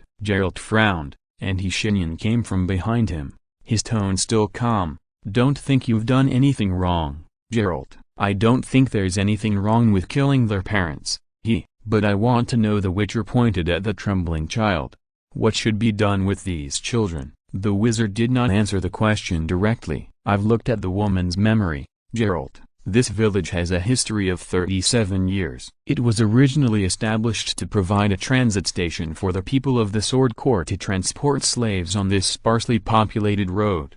In other words, no one in this village deserves sympathy. Remember what we saw when we came here during the day? Men were doing carpentry, women were washing clothes, and children were playing games. But did you notice one thing? There is no farmland in this village." Shenyan slowly pointed out an obvious fact. A village without farmland, far away from the main road, and rarely visited. How do they survive? The answer is the transportation of slaves every 2 months. His calmness that was almost terrifying, and his clearness that was uncomfortable made Geralt's face even uglier. Every 2 months, a slave caravan disguised as merchants from Lower Soden will pass by here. They will bring food, wine and fresh cloth, in short, everything. Of course, there are slaves. They are very cautious, with a maximum of 20 people in each batch. They will be locked in that house for short-term training. Have you seen dog trainers, Geralt? They usually have kennels, and the dogs will be lightly trained by dog trainers before being sold to those rich ladies, so that they won't bite people or poop everywhere. And these people are the dog trainers. Those who were killed by them are unqualified in appearance. Listen to their words, unqualified in appearance. Shenyan suddenly grinned. The slaves will stay here for 2 months, and then the caravan coming from cities will pick up the slaves and sell them separately. No exceptions? Geralt asked in a hoarse voice. These children know everything, and those women know everything. In fact, Geralt, this child ate delicious white bread this morning, and the money needed to exchange for this white bread is the living people they sold one by one. I understand. After saying this, the Witcher suddenly found that his voice was so light, but so firm. He walked towards the child and raised his sword. The words of the wizard echoed behind him. We are not qualified to forgive them for those who died and were sold. Geralt, like I said, we must eradicate all evil. The peaceful village disappeared. Geralt and Shenyan took 5 women and 3 men back on the road. They were still weak and covered with wounds, but their mental state was much better than before. We will take you to the nearby town sitting by the fire. Shenyan made a gesture. Each of you will have 200 orens as the starting capital for your new life. This is the money of those people, so take it with peace of mind. I don't know how to thank you too. A woman with a shaved head stroked her cheek and said so. She pursed her lips, as if trying to hold back the urge to cry, but the attempt failed. Her lips trembled twice, and then she couldn't hold back her tears anymore. Tears flowed down her face, and she sobbed. They are simply not human beings. Geralt looked at her silently, without saying a word. Another man holding a cup of hot water asked, Gentlemen, we still don't know your names. This is too disrespectful to your savior. What I mean is, you cannot know our names, but we can't. He looked serious, although weak, but his words were still clear. Don't look at me like this, too. I am a well-known poet in my hometown of Cadwen. I will definitely write a long poem for you too. Such a heroic act should be praised by everyone. If you don't want to die, don't do this. Geralt said, it doesn't matter whether you want to go home or start a new life somewhere else. Do you understand? But don't tell what happened to you, otherwise, those people will come to you again. Their number is far more than you think. The poet's face frowns, and he said depressedly, is this true? Then, what about justice? Is there no one who can stop them? The guards of the kingdom don't know these things. Goddess Melitli, if what you said is true, how many people have been abducted and sold by them? The fire burned, making crackling sounds, and no one answered his question. The so-called justice and fairness may just be people's wishful thinking. People often say that justice will be late, but it will not be absent. But the question is, what's the use of justice that is late? 3 days later,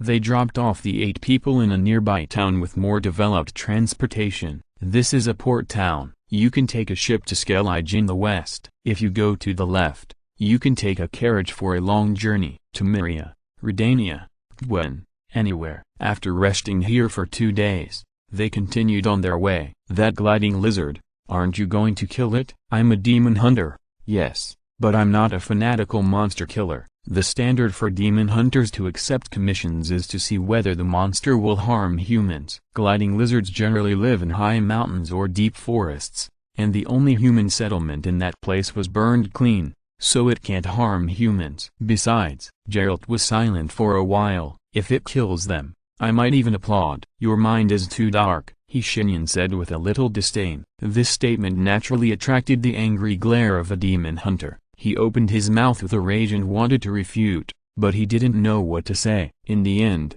he could only say sullenly, "Don't even think about using my name to enter the high-end brothel in Novigrad."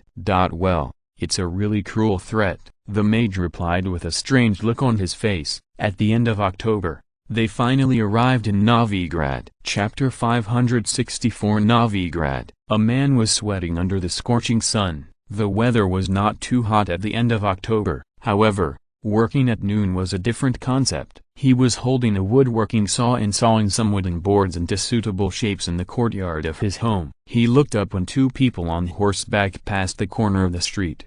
The white hair of one of them was particularly conspicuous. The man stopped working and stared at him carefully. Then he stopped working. The purpose of poetry is to say something that people will never say, Shenyan said. If this is indeed what your friend Dandelion said, then he is obviously a smart man. Yes, smart, but smart in the wrong direction. Geralt pulled the reins, and Novigrad was as prosperous and crowded as ever. Even at noon, the circular square on their right was still crowded with people. A statue of Lepidor was placed on the fountain pool, and clear water gushed out from the preset outlet. A dozen different vendors were selling different items at their respective locations. The shouting continued. Wrong direction? Yes, in fact, I suspect that Dandelion chose poetry as his main direction because it is very convenient for him. He can always get in touch with some beautiful women, a few words, a poem, and then they can go to bed. Geralt said this matter in a vulgar way, which made Shenyan laugh. Why do I feel that you are jealous? Jealous of him? Come on, haven't you seen him being chased and beaten by several different women? They walked across the square while chatting. Several children ran barefoot across the cobblestone road with smiles on their dirty faces. One of them was fascinated by Geralt's white hair and cat's eyes. He stood there stupidly without moving. That was in the middle of the road. Geralt raised his hand and made a threatening gesture. Go away, child. Don't block the road. Why are you carrying 2 swords? The child asked in confusion. 1 sword is not enough? I think the soldiers only need 1 sword. Because he is a demon hunter, kid, Shenyan answered patiently. A silver sword, to exorcise demons. A steel sword, to protect yourself. A demon hunter, the kid suddenly realized. No wonder you carry 2 swords. A demon hunter is coming to Novigrad. He cheered and ran away as if he had encountered some great joy. Geralt wanted to stop him but it was too late. What was worse was that the kids started to shout the same sentence in unison. A demon hunter is coming to Novigrad. They shouted, running through the streets and alleys, from the cobblestone square to the dirty shanty town made of wooden boards. And they still didn't stop. A demon hunter is coming to Novigrad. A demon hunter is coming to Novigrad? Hearing this, Alphonse Willy raised his head in surprise. He was reading a newspaper. Now he put it down. On the page that was opened, it was written in big black letters, Nilfgaard retreated without a fight. Yes, boss. The guy who brought him the information looked like a skinny monkey. He was wearing a dirty open-chested shirt, and his arms were swinging restlessly at his sides. Behind him, 2 burly bodyguards were surrounding him on the left and right. The skinny monkey was sweating profusely and nodded repeatedly. White hair, carrying 2 swords. It's exactly what I told you. Alphonse Willy, the Novigrad gang leader known as Hawthorne, raised by his cousin, nodded thoughtfully. Okay, I got it. He waved his hand, and the 2 bodyguards came up silently and took the skinny monkey out of his office. The place was quiet again. Hawthorne didn't care about the sour smell left by the skinny monkey in his office with incense lit. In his opinion, It would be strange if the skinny monkey didn't have that smell. Some of the lower-level thugs don't even have shoes to wear, let alone take a shower. However, after today, he should be able to have a full meal and a new set of clothes. This is one of the rewards for bringing intelligence to Hawthorne. From 1234 to 1264, 30 years have passed, and he has not forgotten the demon hunter who came to his office and killed everyone when he was young, and almost beat him to death. Never for a moment. Now, he has a son and he is already 62 years old. At such an old age, he could have retired and given his position to his son, Hawthorne but he didn't. Old Hawthorne knew very well what kind of person his son was. If he was a cruel, ruthless, and sadistic scum, then his son was an enhanced bastard, even worse than his father. The most important point is that old Hawthorne knew that his son would never know what not to do. And he knew. He folded the newspapers neatly and put them aside. Then he opened the drawer of his expensive mahogany desk and pulled out a thick stack of documents. They were property deeds, bank deposit certificates, and some people's voluntary guarantee letters for debts. Old Hawthorne pulled out one of them, and he didn't even count them, as if he knew the location of the document by heart. There was a sentence in black and white on it, short but clear. I, Walpole Roy, mortgaged 3 properties in the Patriarch Square to Mr. Alphonse Willie on November 7, 1248, to pay gambling debts. In one sentence, tens of thousands of crowns were condensed on this document. Old Hawthorne looked at the document with deep eyes. He stretched out his right hand, bent his index finger, and after knocking on the table 3 times, the office door was opened again. A thin man walked in. He was tall and bald. He was clean-shaven and his nails on both hands were neatly trimmed. There was no decoration on his clothes, just a simple citizen's uniform. "Where are the people from the Sword Corps?" Old Hawthorne asked. "It's been dealt with, sir. They bring more and more people each time, and more money each time," the man answered with a slight bow. "Money?" Old Hawthorne snorted coldly. "Bringing money to Novigrad and wanting me to help them sell people? Fuck you, a bunch of asshole bastards. If the goddess Melitli really exists, why doesn't she chop these bastards to death?" The man listened to him cursing quietly, motionless, like a solidified sculpture. Old Hawthorne stopped cursing after a while. "This is not a low-level vocabulary competition." He put the document on the table and pushed it back. The man immediately stepped forward and took it. "Go find Walpole Roy. Tell him to ask him and his beggars to find a white-haired witcher. Once he finds one, the 3 houses in the Hierophant Square will be returned to their original owners." "Understood, sir." "Also, Jack, spread the word that no smart-ass fool should attack the witcher. Understand? I have something to do with him, not to kill him." "Understood, sir." Jack bowed slightly again, then immediately turned around and left Hawthorne's office. He closed the heavy wooden door lightly with one hand, even using less force to make it not make much sound. Hawthorne leaned back in his chair and put the documents back in the drawer. He stood up. His back was no longer as straight as when he was young, and his face had become much older, but his eyes seemed much wiser than when he was young. "A bunch of bastards," he muttered to himself. "They all have to die." He suddenly became furious. His old face twisted into a hideous shape in an instant, his wise eyes disappeared, and he returned to the irritable look of his youth. Hawthorne roared, "They all have to die. There are still 3 chapters. Damn it, I got off work early today, and I wanted to write earlier, but the damn unicorn pulled out my telecom network cable when they came to install broadband. I had to ask a broadband technician to come and fix it. Outrageous." Chapter 565 The Difference Between the Dead. Geralt rubbed his sore shoulders and sat down on the chair. This is what happens when you carry a sword for too long. He was already considering whether to find a tailor to change the style of his belt. The current one hurts his shoulders. The inn they stayed in was newly opened and business was very good. This was also inseparable from the boss's brain. There were 4 floors here. The top 2 floors were the inn, the second floor was a brothel, and the first floor was a tavern. I have to admit that this 4-in-1 is really smart. He deserves to make money. The wizard sat opposite him with a calm expression and his hands on the table. His palms were pressed together, and a faint blue light flowed out. Geralt looked at the blue light spots that disappeared quickly and asked softly, Does this spell take you so long to prepare? The ritual is simple, Geralt, Shenyan answered with a look of ease. But the difficulty is to find that precise point in the long river of time. Just like fishing is not difficult, the difficulty lies in how to attract the fish and the process of waiting. Fishing. Geralt's thoughts were involved in another aspect. He sighed with a little yearning. I haven't fished for a long time. The last time I fished was 3 years ago. Please, if you want to talk about fishing, just talk about fishing, Geralt. Don't tell me who you had sex with while fishing this time. No more.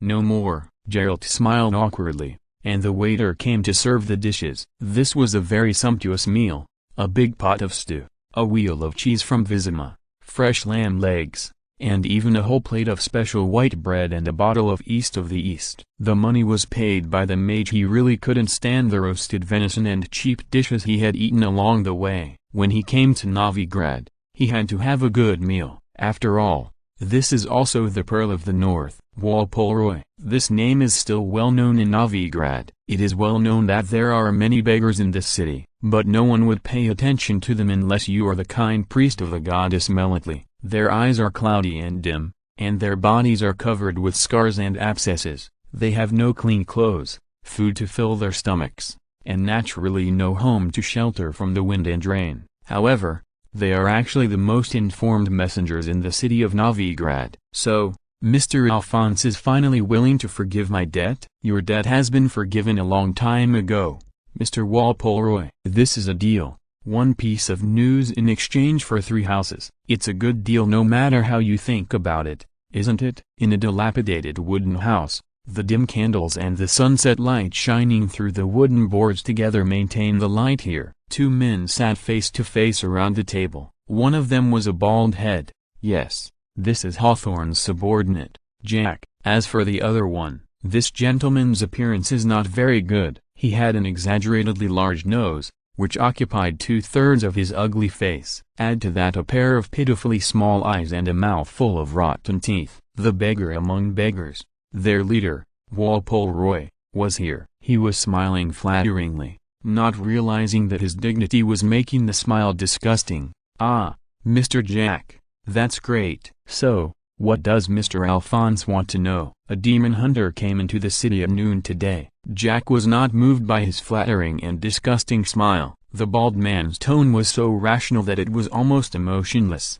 Mr. Alphonse wants to know where he lives, that's all. You don't need to be smart and do other things. That's all? That's all. Walpole Roy rubbed his palms. He was not a suspicious person, but he was a smart person. He knew he still needed to ask a question. A crucial question. Mr. Jack, please forgive me for being so nosy, but old Walpole must know this. Mr. Alphonse wants to know that this news has nothing to do with the Sword Corps, right? Jack raised his head slightly. The light made his jawline look sharp, and half of the bald man's face was hidden in the darkness. His exposed right eye was staring at Walpole Roy, and then he slowly changed his sitting posture. His body leaned forward slightly, like a wolf looking for someone to eat. You know what you are asking, Walpole? Jack asked coldly. Of course I know, Mr. Jack. Walpole Roy continued to rub his palms, and his smile became more flattering, and more disgusting.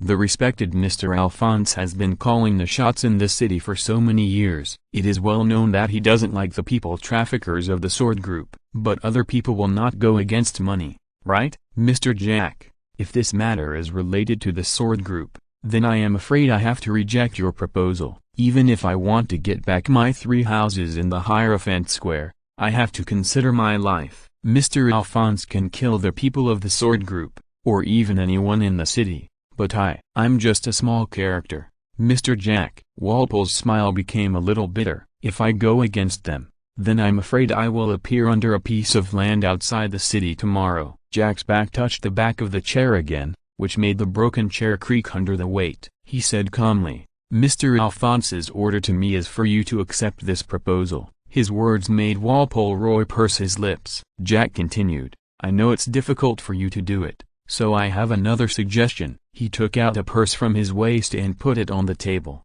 I always make 2 preparations. At present, Walpole, my second preparation is obviously useful. What do you mean? Go find a person under your command who is not afraid of death. Or 2. Let him come to the casino to find me. This money is a deposit, and there will be another part of the money after the news is received. In this way, you cannot participate in this matter, and they will have no reason to attack you. Sir, I don't understand. What is the difference between finding someone under my command and finding me? The difference is Jack raised a finger.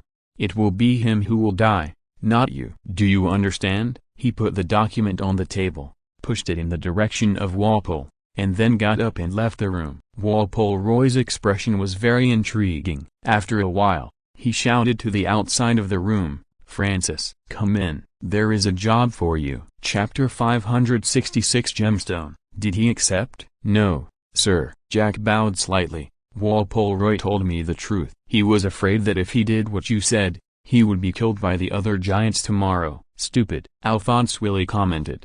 Too stupid. Doesn't he think that making a deal with me means being protected by me? Those bastards and the sword group combined can't beat me. Old Hawthorne sighed. Forget it. It's not his fault. Walpole Roy is just a small character after all. If he has the ability to truly unite the beggars under his command, no one in the city can underestimate him, let alone regard him as a guy who can come and go at will. Old Hawthorne stood up from his chair, and Jack still lowered his head and maintained his demeanor. Hawthorne turned around and stared at the scenery in front of him. Ever since he was beaten half to death by the demon hunter. No, that shouldn't be said. After his casino was completely destroyed by the demon hunter and he was beaten half to death, he moved his office to a new location. He no longer lived underground like a rat, but moved above ground. His office was behind a bank, and that bank, needless to say, was also his. At this moment, he was looking at the Hierophant Square, at the vendors, the citizens, the beggars. People were coming and going. As the sun set, people were rushing home to eat. The city was as prosperous and crowded as ever, but Alphonse Willie knew something else. It was rotten, from top to bottom, from government officials to those who were not in the limelight. Loan sharks, thugs, gangsters, and even people like him. They were all bought by the sword group. No one in the world would go against money. Morality could be betrayed, but interests were eternal. Once upon a time, Alphonse thought so too, until he knew what the sword group that wanted to cooperate with him was doing for a living. Human trafficking. He would not touch this. Never. How ironic is this? Everyone turned a blind eye to the darkness that could send them to hell, or even place themselves in it. However, the underworld tycoon of Novigrad, who had been standing for 40 years, was determined to drive out this darkness. A smile slowly appeared on Hawthorne's face.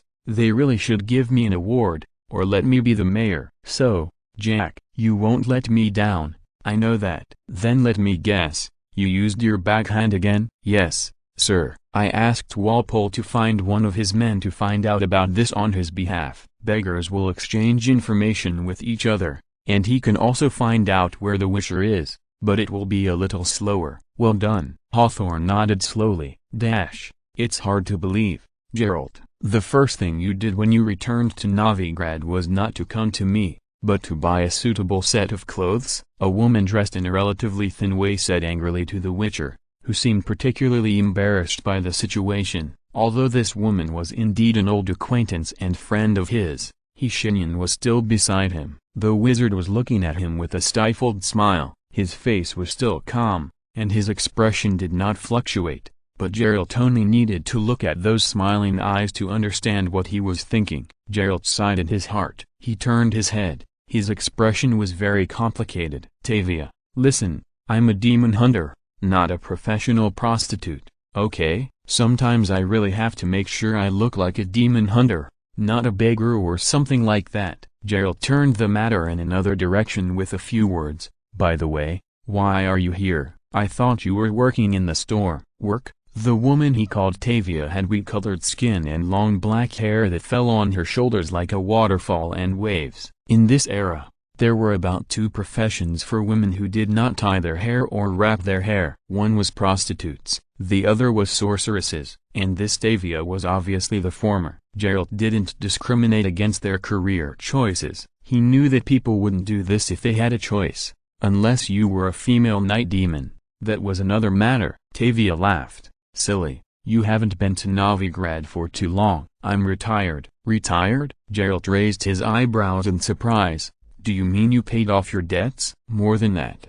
In fact, I found that I have a talent for singing. One night, Mr. Alphonse Willie came to the store to have fun. I happened to be singing. He was very excited, so he immediately forgave my debts and sponsored me to go to college to study, majoring in vocal music. Although this course has not been offered for a long time, the teacher is quite capable. Tavia winked playfully. I learned a lot there. Alphonse Willie? Geralt said in surprise. Is it the person I think? Or are you kidding me? They were busy chatting, and Shenyan stood aside, holding a blue gem in his hand. No one noticed it, even though it was so beautiful that it was intoxicating. The wizard held it in his hand with great dignity. The setting sun added thousands of brilliance to it. The gemstone reflected the sunlight of the setting sun, making it refract thousands of different colors in the air. Not this year, he whispered to himself, with a blue light flashing in his eyes. White ship, find a year when the white ship just arrived at the shore. In his vision, the place in front of him was not Novigrad. It was a wild world thousands of years ago. At that time, it was an empty land, with towering trees that could not be named overhead, and some strange creatures crawling on the ground. The stones had not yet formed, the soil was still soft, and humans had not yet appeared. The gemstone continued to rotate in his hand non-stop, rotating. Persistent people are always like this. They will dig 3 feet into the ground for a little thing. But what he is doing now can be said to be turning the whole world upside down. I must find that time point, but the question is, where is it? Shenyan's expression gradually calmed down. He had the patience and time to complete this task. However, it was obviously not a good idea to do this on the street. A man passed by him, and his mental tentacles passively captured his thoughts. Found it. The white-haired witcher. The wizard opened his eyes, and the voices of Geralt and his old lover chatting once again reached his ears. At the same time, a man in tattered clothes, who was walking with his back to him, squeezed into the crowd. If you're listening to this novel on a channel other than Fanfic World, it means they downloaded and uploaded it without effort. We cordially invite you to visit our channel, Mundo Fanfic Novelist. There you'll find the original version of this story and you can explore many other novels of various genres. We're waiting for you to immerse yourself in a world of incredible novels. Chapter 567 Unveiled. Am I crazy, or is the world crazy? Geralt dealt with Tavia's words absent-mindedly. He had the ability to do this. That expressionless face could avoid all interpersonal problems in most cases. You have no money? I don't care. I'm a demon hunter. If you don't give me money, I will kill your whole family. This set of rhetoric is always useful. Geralt will not take a penny from those who really have no money. And now, he is using this face to deal with a woman, a poor woman who is lucky enough to get back on the right track. Her sponsor was a villain who was seriously injured by him 30 years ago. He is not dead? Unbelievable. For a full 30 years, according to my memory, the underground forces in the city of Novigrad will undergo a major reshuffle every 5 years. How can he still stand until now? Can you believe it? Geralt, he actually paid me all the money. At first, I thought he just wanted to have a long-term relationship with me, but he didn't even touch me. He even pushed me away like a gentleman, saying that it was a waste and blasphemy of your singing talent. Tavia's smile gradually became bitter. The problem is, Geralt, in the 23 years of my life before I met him, no one told me that you can sing. I'm just a high-end prostitute. It may not be a good choice to talk about this topic on the street.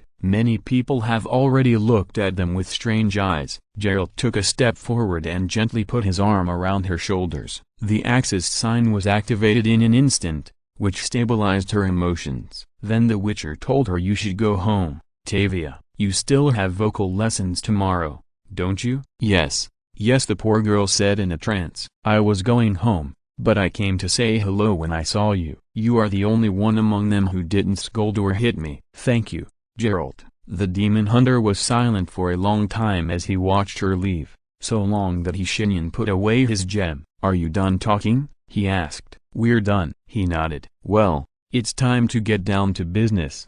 Geralt, someone in the city wants you. For me? Yes. The wizard nodded. For you. What's your name? Francis Bellin. Sir, you can just call me Bellin. Jack looked at the man in front of him who was chosen by Walpole as the unlucky guy, and threw another purse to him. This is the other part of the money. In addition, he hesitated for a while, but still said the painting. Excuse me for talking too much, but you'd better take this money and leave here. Bellin's eyes flashed with surprise, and to Jack's surprise, he quickly understood why Jack said so. The boss chose me to be the scapegoat, right? Ah, I thought this was a good job to make money. His analysis was perfect.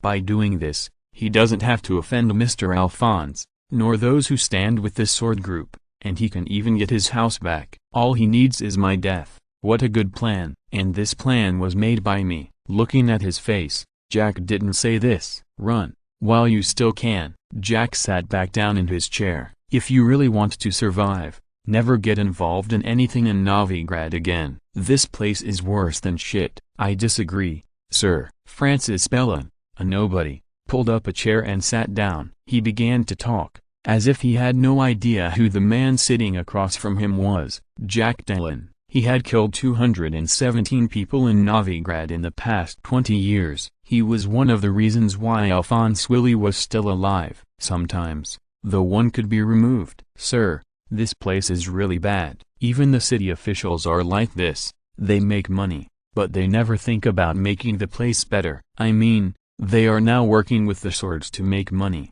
and I can't stand it. A nobody said he couldn't stand it, as if he could change anything. Jack didn't notice that a smile had formed on his lips. He nodded. Go on. I'm a beggar under Mr. Walpole. We share an intelligence network, so you can listen to it. In the 5 years since the sword group came here, the city government has received a total of 1,723 kidnapping cases, and none of them have been solved. Where did those people go? No one knows. The beggar nodded at him. They are trafficking in human beings. If this is an industrial chain, then Novigrad is the supplier. This place is rotten. It is true, but I was born here. I am a beggar, yes, but at least I have some bottom line. Then, what do you want to do? Jack asked with interest. Francis Bellin's answer was swallowed in his stomach because a man rushed into the room they were in. His cheek was swollen and one hand was broken. He knocked down the table and lay on the ground wailing softly. Jack Talon stood up suddenly,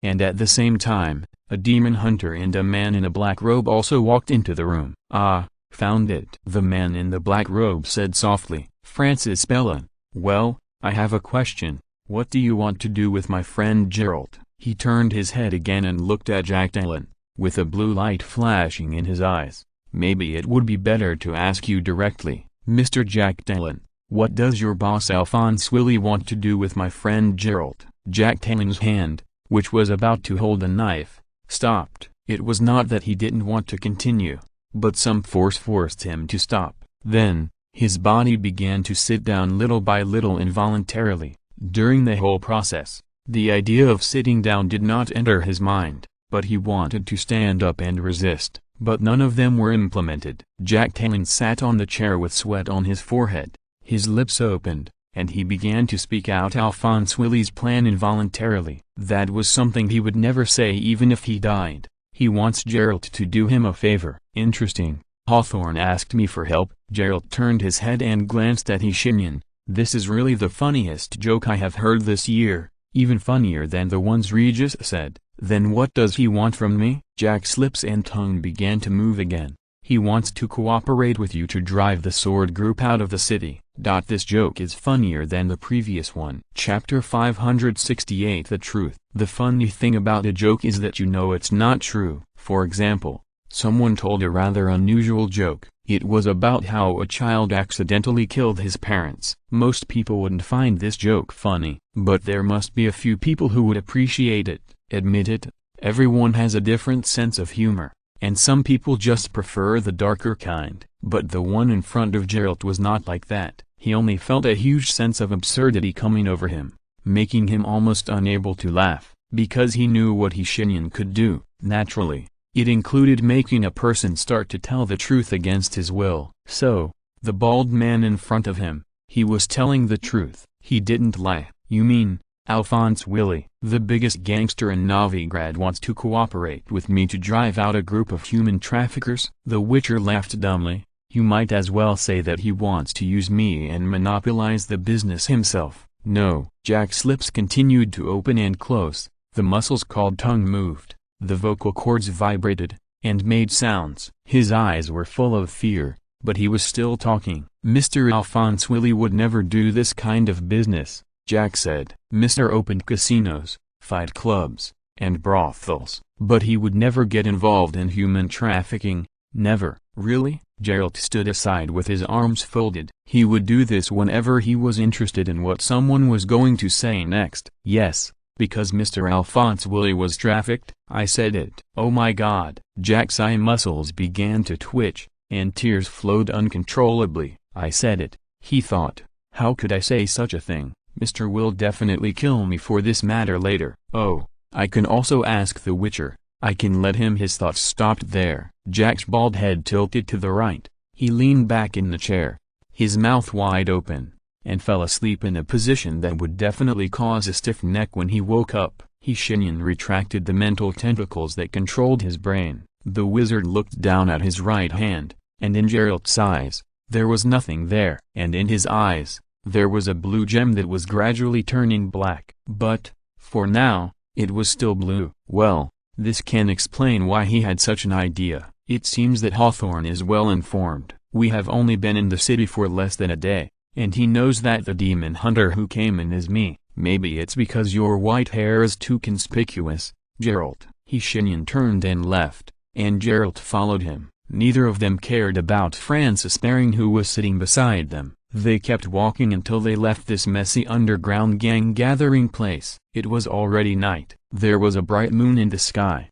and Geralt and Shenyan were silent. The former was still thinking about Hawthorne, and the latter, he was still busy with the huge ceremony. Their thinking continued until footsteps sounded behind them, from 473 meters away. 8 people, all carrying weapons. The leader killed 40 people, a total of 17 men, 10 women, and the rest were children. Shenyan stopped, and his mental tentacles told him everything. He had seen through the 8 attackers before they even met him. All their life trajectories so far, their names, what they had for breakfast in the morning, and what they had done recently, all were clear, and in return, Shenyan wanted to reward them with something.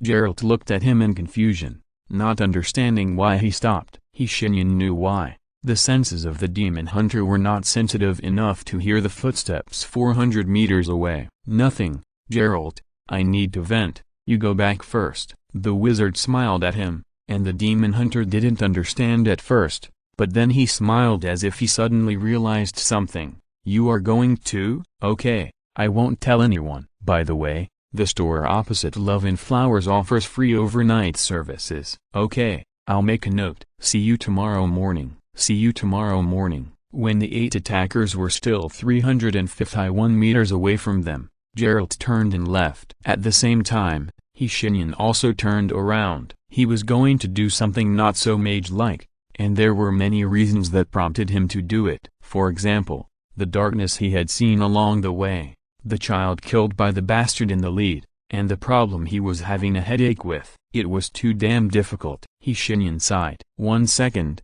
he was still on the street, and the next second, he had already shuttled to a dark alley. His boots fit the ground lightly, and none of the 8 people noticed that he had arrived behind them. Which one is more difficult? He asked himself. Is it to always do the right thing, or to try to find a time coordinate before the common era? The mage didn't know. He was also trying to find the answer.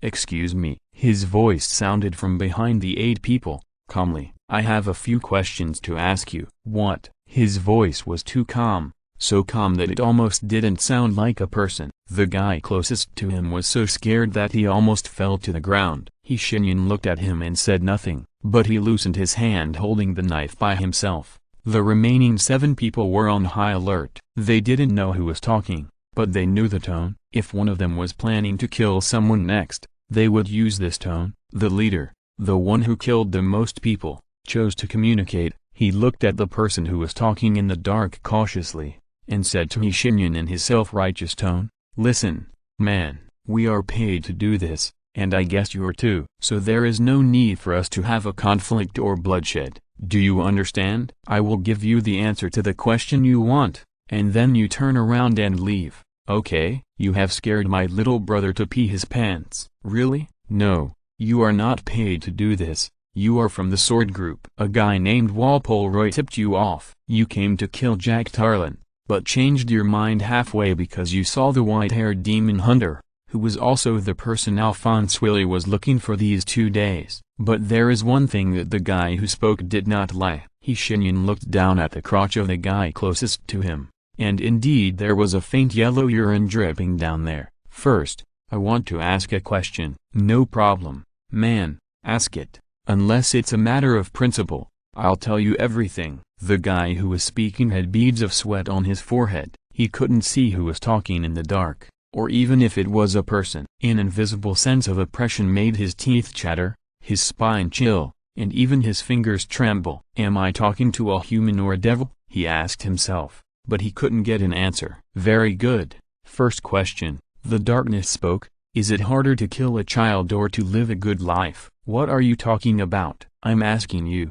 Edmund Curtis. You are 32 years old this year, and you were born in Kadwan. When you were 20, you came to Novigrad with 40 orans in your arms. At first, you wanted to live a good life here, but in the next 10 years, your life was isolated from the word good. You killed 40 people, 17 men, 10 women, and 23 children. Your childhood was relatively normal, and you shouldn't have such an antisocial personality. Gangsters don't kill people every day, let alone kill 23 children. Your memory tells me that you enjoy doing this. The voice from the darkness was still calm, but the narrative attitude made everyone's hair stand on end. Why? The voice in the darkness asked. I read your memory. Why? Edmund Curtis didn't speak. He couldn't speak. This feeling of having his life nakedly dismantled, this feeling of having his 32 years of life condensed into a few sentences, almost made him crazy.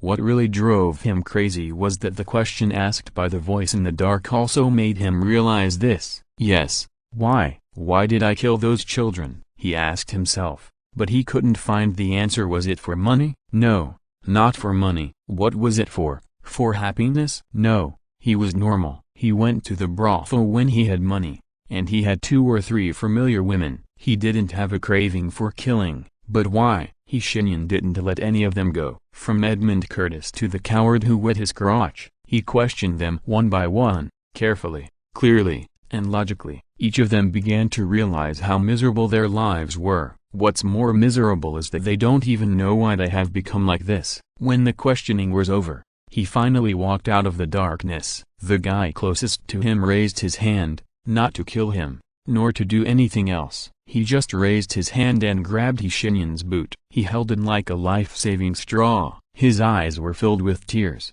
The man uttered a trembling word with a broken heart. Kill me, he said. Please, hurry up. The wizard looked down at him. A regret was taking root in his heart. He should have thought of it earlier. Damn it. He was too careless, and fell into the same old habit again. He thought he could control everything. The Sword Group, a huge organization that makes a living by trafficking in human beings. They are spread all over the world, branching out, and even forming an industrial chain. But the problem is that this organization is so huge. Is everyone in it a beast with a heartless heart and no emotions? They treat their compatriots as livestock and sell them like selling a pig or a cow without any emotional fluctuations. This is not normal. It is abnormal to the extreme. And there is another thing that is not normal. Where is the money? Such huge profits. Where is the money? Where is the money they exchanged for people? Where did the money go? The pockets of the kings? This is unlikely.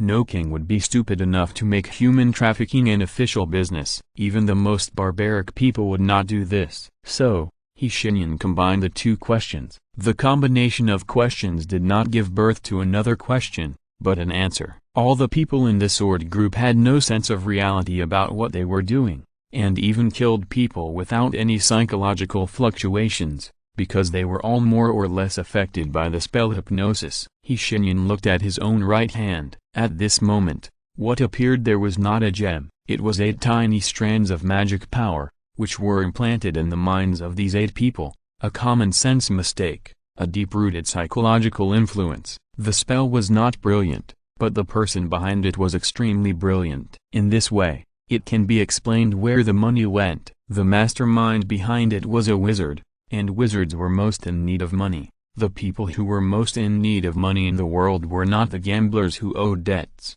nor the poor people who were addicted to anesthetic powder, but the wizards, warlocks, sorceresses, wizards, all kinds of spellcasters in this world need money. So, where does the money come from? We all know that getting something for nothing is the fastest way to make money. Shenyan clenched the 8 strands of magic power, and the man holding his boots was still begging. He couldn't stand the fact that he had become a monster who helped traffic in people and kill people. Before he did these things, he was just an honest farmer, and now, the memories of what he had done were attacking his mind. He wanted to die. Shenyan could see it. "I'm sorry, everyone," Shenyan said, "but I'm afraid I have to kill you today. You are farmers, sailors, coachmen and merchants, and there is even a sculptor among you. But you all became monsters." "I know, sir." Edmund Curtis, who had killed the most people, knelt on the ground and stared at his hands. After a moment, he raised his head, and his pale face was covered with sweat, like a scratched stone. The sweat and tears mixed together and turned into a piercing blade, which made his conscience sting and his mind shattered. "Go ahead, sir, kill us. We deserve to die." "Then kill him. Kill the monster who turned us into this," Edmund Curtis said. Half a minute later, Shenyan walked out of the alley. "Alphonse Willie's office. That demon hunter came to our door, and brought a wizard companion with him. It doesn't matter, Jack. It doesn't matter even if you tell others about my past. I never thought of hiding it. Anyone with a keen eye could have found out about it. I was sold to Novigrad when I was 12 years old. What is there to hide?" Hawthorne smiled indifferently. "That's why I'm going to fight them to the end, Jack. Let's get the word out. I've been hiding for the past few years, and I'm tired. People in the underworld think I want to start this shitty business myself, but it's not true." Old Hawthorne stood up from his chair,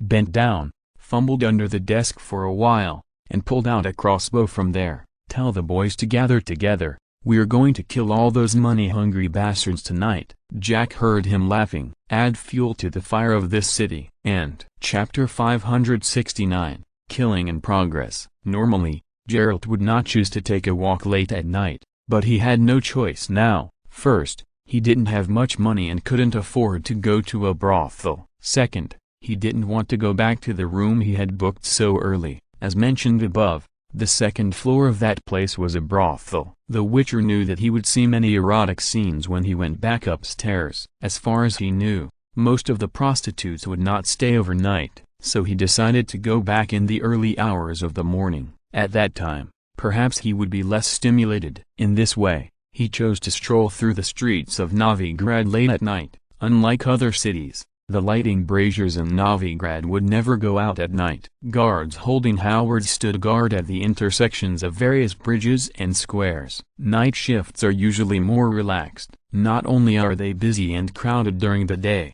but the sun can sometimes make people drowsy. At night, it's different. They can spend their time freely. Whether it's chatting together, drinking, playing cards, or even leaving their posts to go to brothels to fool around. These are all things that can happen within the rules.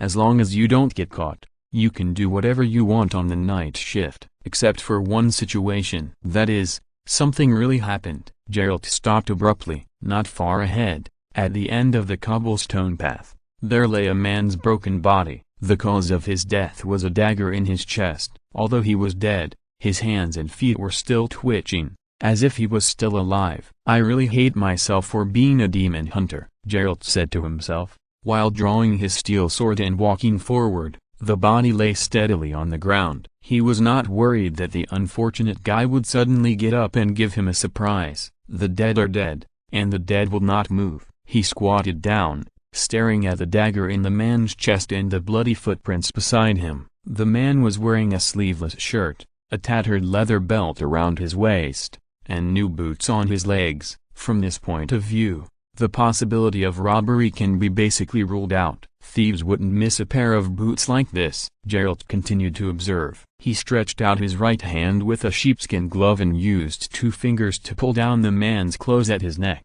revealing a tattoo. It was a dagger dripping with blood. There was no doubt that this was a gangster vendetta or a gang war. Several questions began to circle in his mind, and then he heard footsteps, the sound of iron hitting the cobblestone ground, the sound of the wooden pole of the halberd rubbing against the armor, and of course, the complaints of the guards. Geralt immediately stood up, away from the body, and hid in the bushes on the right side of the path. At this time, he was extremely grateful to those who designed the so-called urban landscape. He heard the soldiers stop in front of the body, and then they sighed, "Poor guy, died here, and he will have to lie there for several hours before his body is collected. I hope he has money to buy a coffin, otherwise the ghouls may have to throw him in a mass grave outside the city, and then be eaten by real ghouls." The second guard who spoke told a lame joke, and the first one naturally didn't laugh. Geralt could imagine his disapproving look.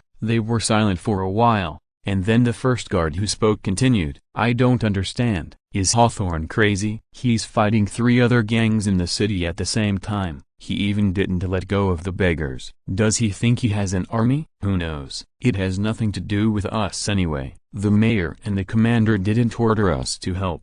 I guess they want to wait and see who wins. We'll help whoever wins. It's better to say less of this. I know you don't like the gangs, but Hawthorne is already one of the more conscientious bastards among them." "That's ridiculous," the second guard who spoke muttered.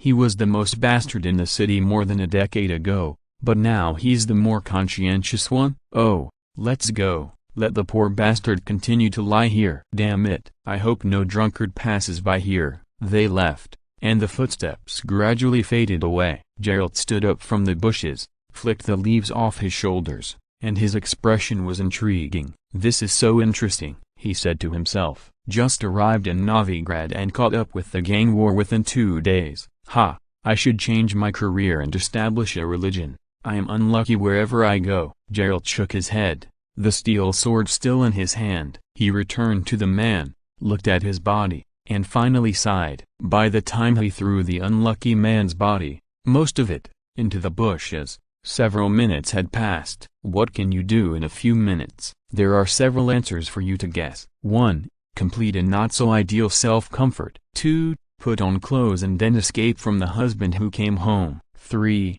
Just after collecting the body of a poor bastard, I turned around and heard the sound of arrows flying. There was no time to raise the sword to block. Geralt calmly judged the problem, so he moved his fingers, and the ken mark formed an orange-yellow shield on the spot. The arrow hit it, making the sound of steel hitting steel, and then it was bounced off. The night vision ability he gained after the transformation made it easy for him to see where the attackers were, how many people there were, and what they looked like. The sword tattoos on their chests or arms instantly put Geralt into shape. Here's an interesting story from Vesemir's advice on how civilians can survive. First, never go near the river at night. The water ghosts will kill you. Second, never stay under the broken bridge, which is one of the favorite nests of evil ghosts. Third, if you see a beautiful woman in the forest at night without any clothes, smiling and asking you to pass, run quickly. Fourth,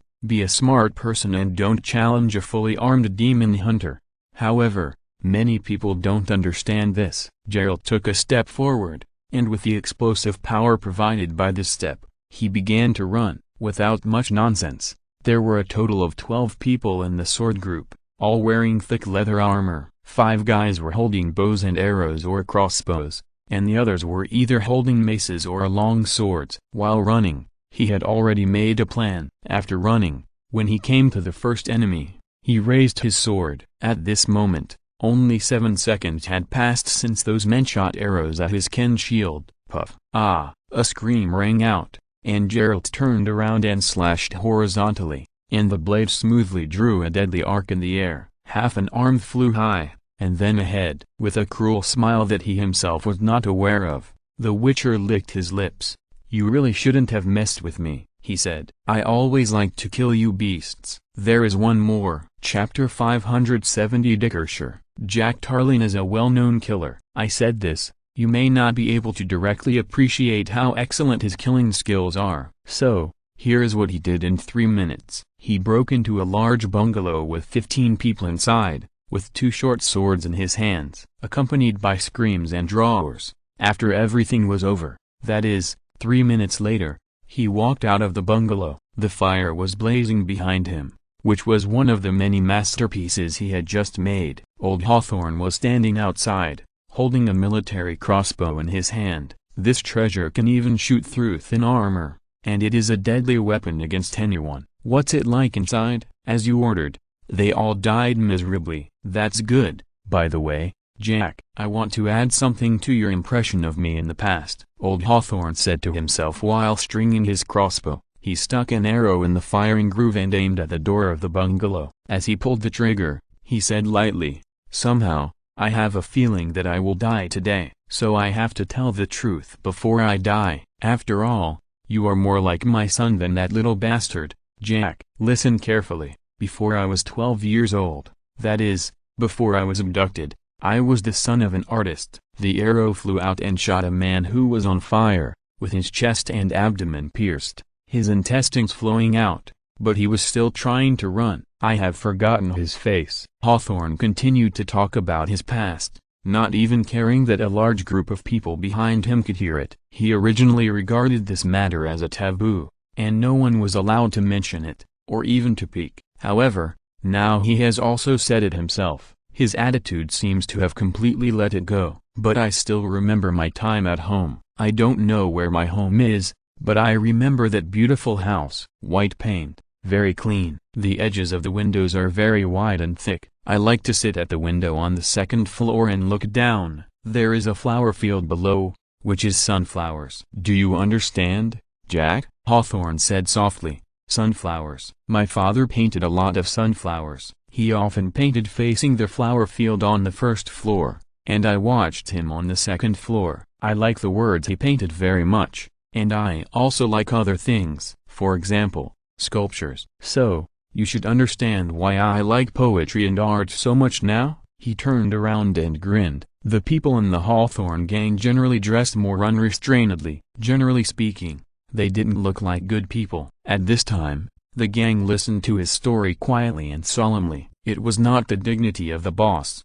but something else. No more talk, brothers. Come on, let's fight. The old rules. 100 crowns per head. Hawthorne smiled and waved his hand. Let's liven up the night. Dash. I can't believe it. Walpole Roy, who has a big nose, sat in his home, muttering to himself. He no longer wore that tattered suit, but changed into a clean and tidy shirt with even exaggerated lace chest, comfortable wool slippers and loose trousers, plus his slowly burning large fireplace and expensive red carpet under his feet. Yes, he is not poor at all. Although it seems a bit ironic to say that the leader of the beggars is a rich man, it is not surprising. But the reason why Walpole Roy said that he couldn't believe it was because he had just learned a really unbelievable news. Alphonse Willie, also known as Hawthorne, the underworld tycoon who stood firm in Novigrad, went to war with the other 3 tycoons tonight, without caring what this would do to the city. His troops went out in full force, and within just 2 hours, they took down 13 casinos and underground boxing rings under the 3 big bosses who cooperated with the Sword Group. Except for the high-end brothels in the upper city, they burned the flames of war almost everywhere in the city. Even the Master Square was no exception. Walpole Roy came to his French window. On the street outside, the braziers used for lighting were still bright, but the soldiers responsible for patrolling and standing guard at the intersections were all gone. He didn't know whether he should be glad that there were no industries of those people in the Master Square. Crazy, really crazy, Walpole muttered, and opened his door in his slippers. Beggars have no place to sleep. They usually sleep on the street, so it is quite convenient to find them. He walked all the way to the Master Square, and the beggars who had not yet slept saluted him silently. He walked all the way to an alley, and regardless of his slippers stepping on dirty water, Walpole knocked on the back door of a house with a very anxious look on his face. After a while, a man's deep voice sounded inside. Who? Walpole Roy. With a click, the lock was opened, and then the door. A fat and tall man frowned and appeared at the door. He stared at Walpole Roy, looked around, and let him in after making sure that no one was following him. Why are you here instead of staying at home? I wonder if that old madman Hawthorne has started a war with other people in the city today. Be careful that he will kill you too. That's not the point. Listen, Walpole made a gesture. This is a great opportunity. Don't you understand? We have been lurking for so many years, and finally we can catch all the gangs today. He became more and more excited as he spoke. I finally don't have to hang out with beggars every day. Dijkstra. Send people out of the city. I want to see the army suppress them tomorrow. Compared with his excitement, the man called Dijkstra was much colder. He sat casually on his sofa with his arms crossed on his chest. It looked funny, like two sperm whales were bowing to a white whale, but his expression made Walpole restrain his emotions instantly. He asked cautiously, "What's wrong? What's wrong?" Dijkstra snorted coldly. "Do you think anyone can get out now? The bastards of the Sword Corps have bribed everyone in Novigrad, let alone the gangs. Did you see any patrol soldiers tonight? Damn it. I can't believe it. This is Novigrad." He became angrier and angrier as he spoke, and the sperm whales crossed their arms more and more tightly. "Why is it at this time? The Nilfgaardians are withdrawing, and we just have a little advantage politically. Damn it. Go back to your house, Walpole, and don't mention anything about catching all the gangs in one fell swoop." Dijkstra touched the stubble on his chin and said in a low voice, "Maybe we have to rely on Alphonse Willy to survive." Chapter 571 is different. If you didn't see it with your own eyes, who would believe that such a thing really happened in Novigrad? The night was lit up by the fire, and half of the sky was illuminated red. The war broke out in the slums and shantytowns, and blood was smeared on the dirty ground, making it mixed into a more weird color. What was even more surprising was that in this war that had been going on for a while, no guards responded. It was as if they were already dead. Are they dead? Of course not. There are 3 military camps in Novigrad, in the east, west, and one near the St. Gregory's Bridge. They had time to react and had the manpower to implement various rescue measures and control the situation, but they chose to stand by and watch. In the military camp near the St. Gregory's Bridge, in the officer's office, Henrietta Malfriasa was looking out the window without saying a word. His scarred face was full of worry, anger, guilt, and various emotions were intertwined on it, combined with the flames rising into the sky where he was staring. A horrific painting that no painter could have imagined was placed there naturally. Fine beads of sweat slid down his forehead. "I will definitely go to hell for this," Henrietta murmured to herself. "Maybe the devils in hell will see me and hold a welcoming ceremony for me." Another person in the office answered his self-mockery in a relatively calm tone.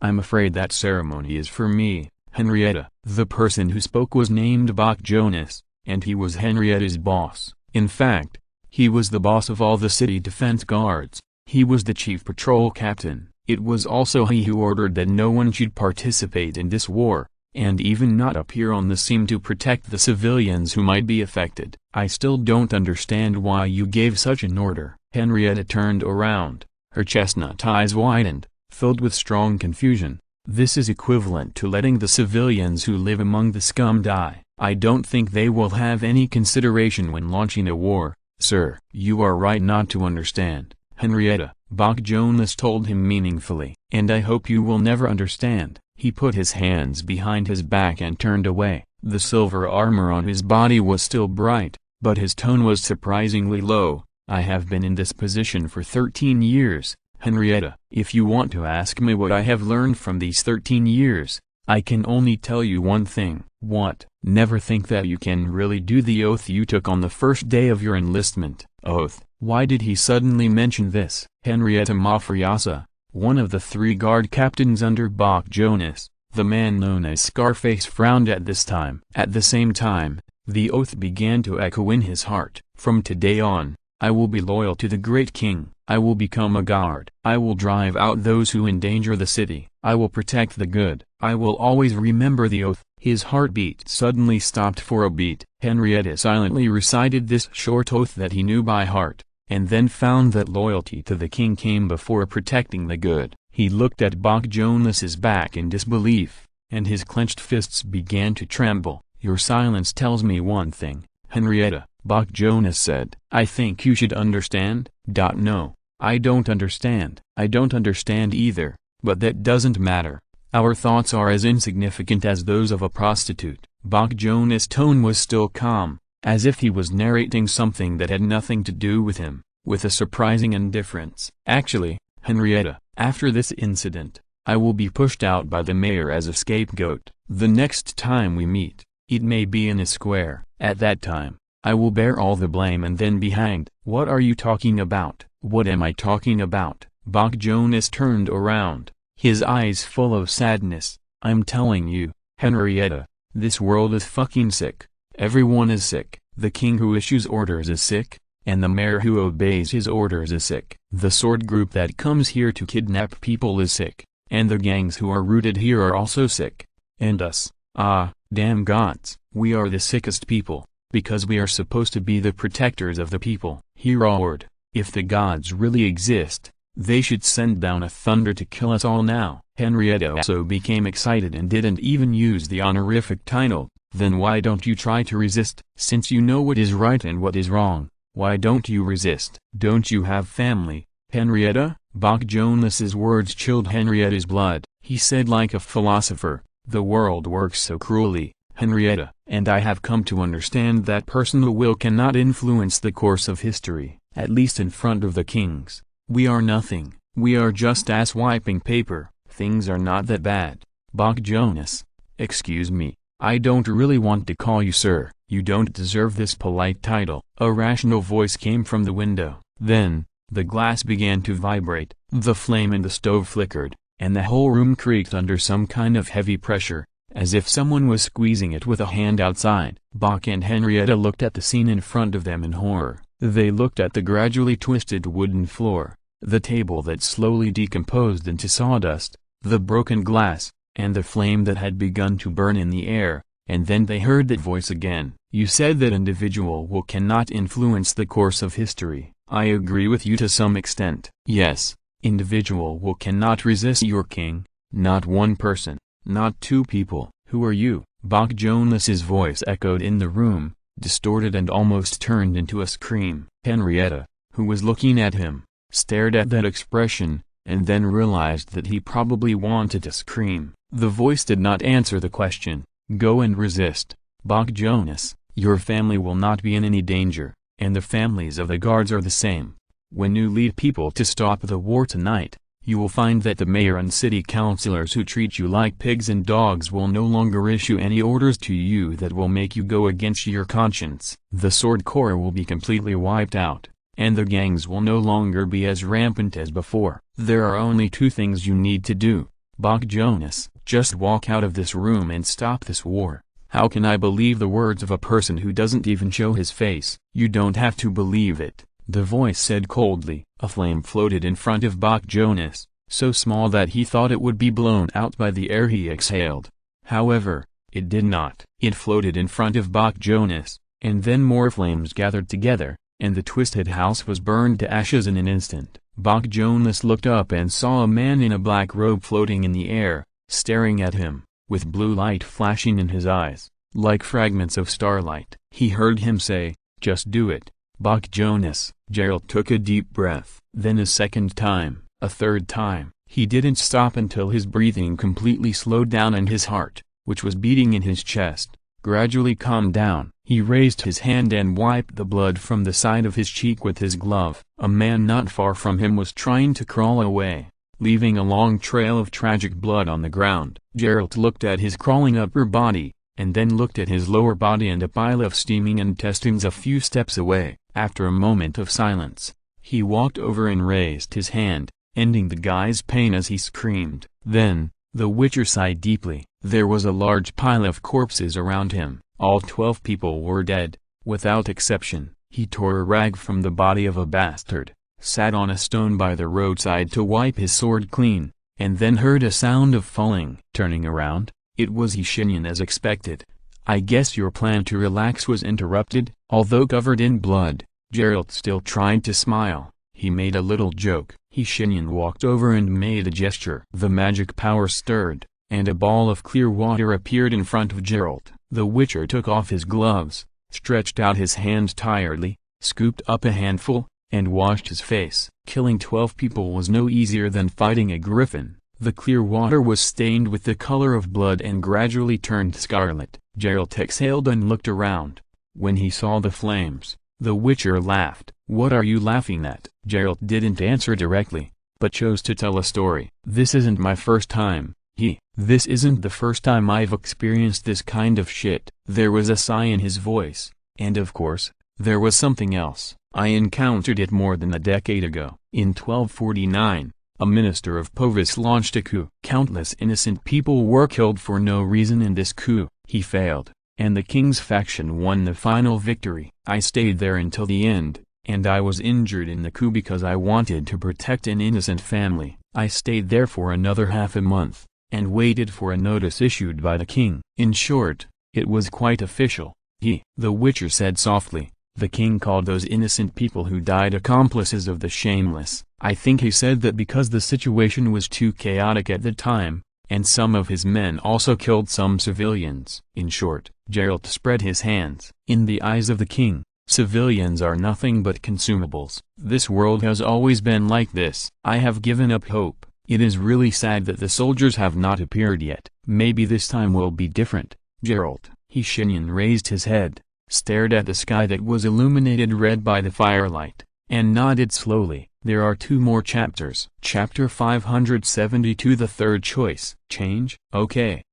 Geralt heard something else in his tone. The Witcher stood up and asked with a suspicious look, "You didn't actually go for fun at all? If killing can be considered a kind of fun, I think I have already had it. Every time you talk like this, I feel like I'm talking to a psychopath." Shenyan looked around, pointed at the corpses on the ground and Geralt sitting among the corpses as if nothing had happened, and shrugged. He said nothing, but it seemed like he had said everything. Geralt sighed and stood up. "So, what's next?" he asked. "What are we going to do?" "Frankly speaking, we don't do anything."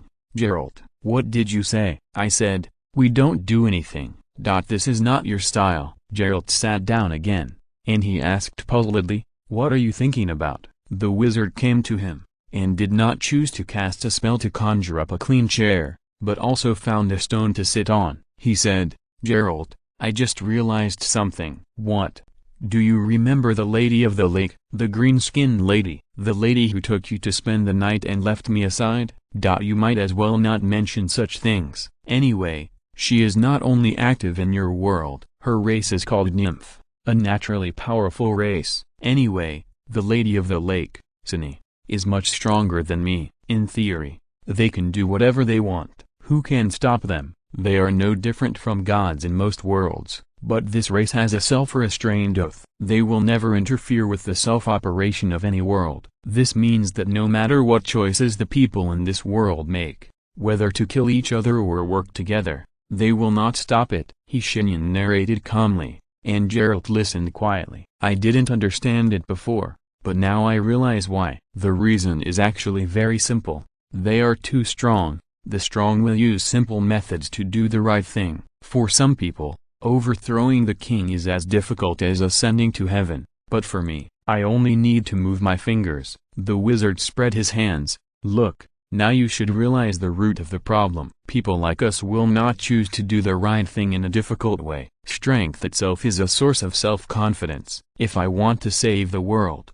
or this city, I still need to discuss with anyone, or even be humble. Then what do I need this power for? So, if it's me, or the fairy in the lake, you will see 2 results today. The first is that we take action directly, let everyone stop fighting passively, and then warn everyone not to do it again, leaving a strong mark on the world. The second is a secret way, such as secretly killing all those who should be killed, and saving all those who should be saved. But there is no difference between that and the first method. It is always a kind of deus ex machina method. So, if something like this happens next time, will the people of Novigrad choose to give up resistance and just pray to me? Geralt found that he couldn't answer this question. He really couldn't answer it, because he knew the answer, but he didn't dare to say it out loud. They will definitely pray to him. This is certain. When people encounter difficulties, Their first reaction is always to escape. There are too few people who dare to face difficulties. Too few.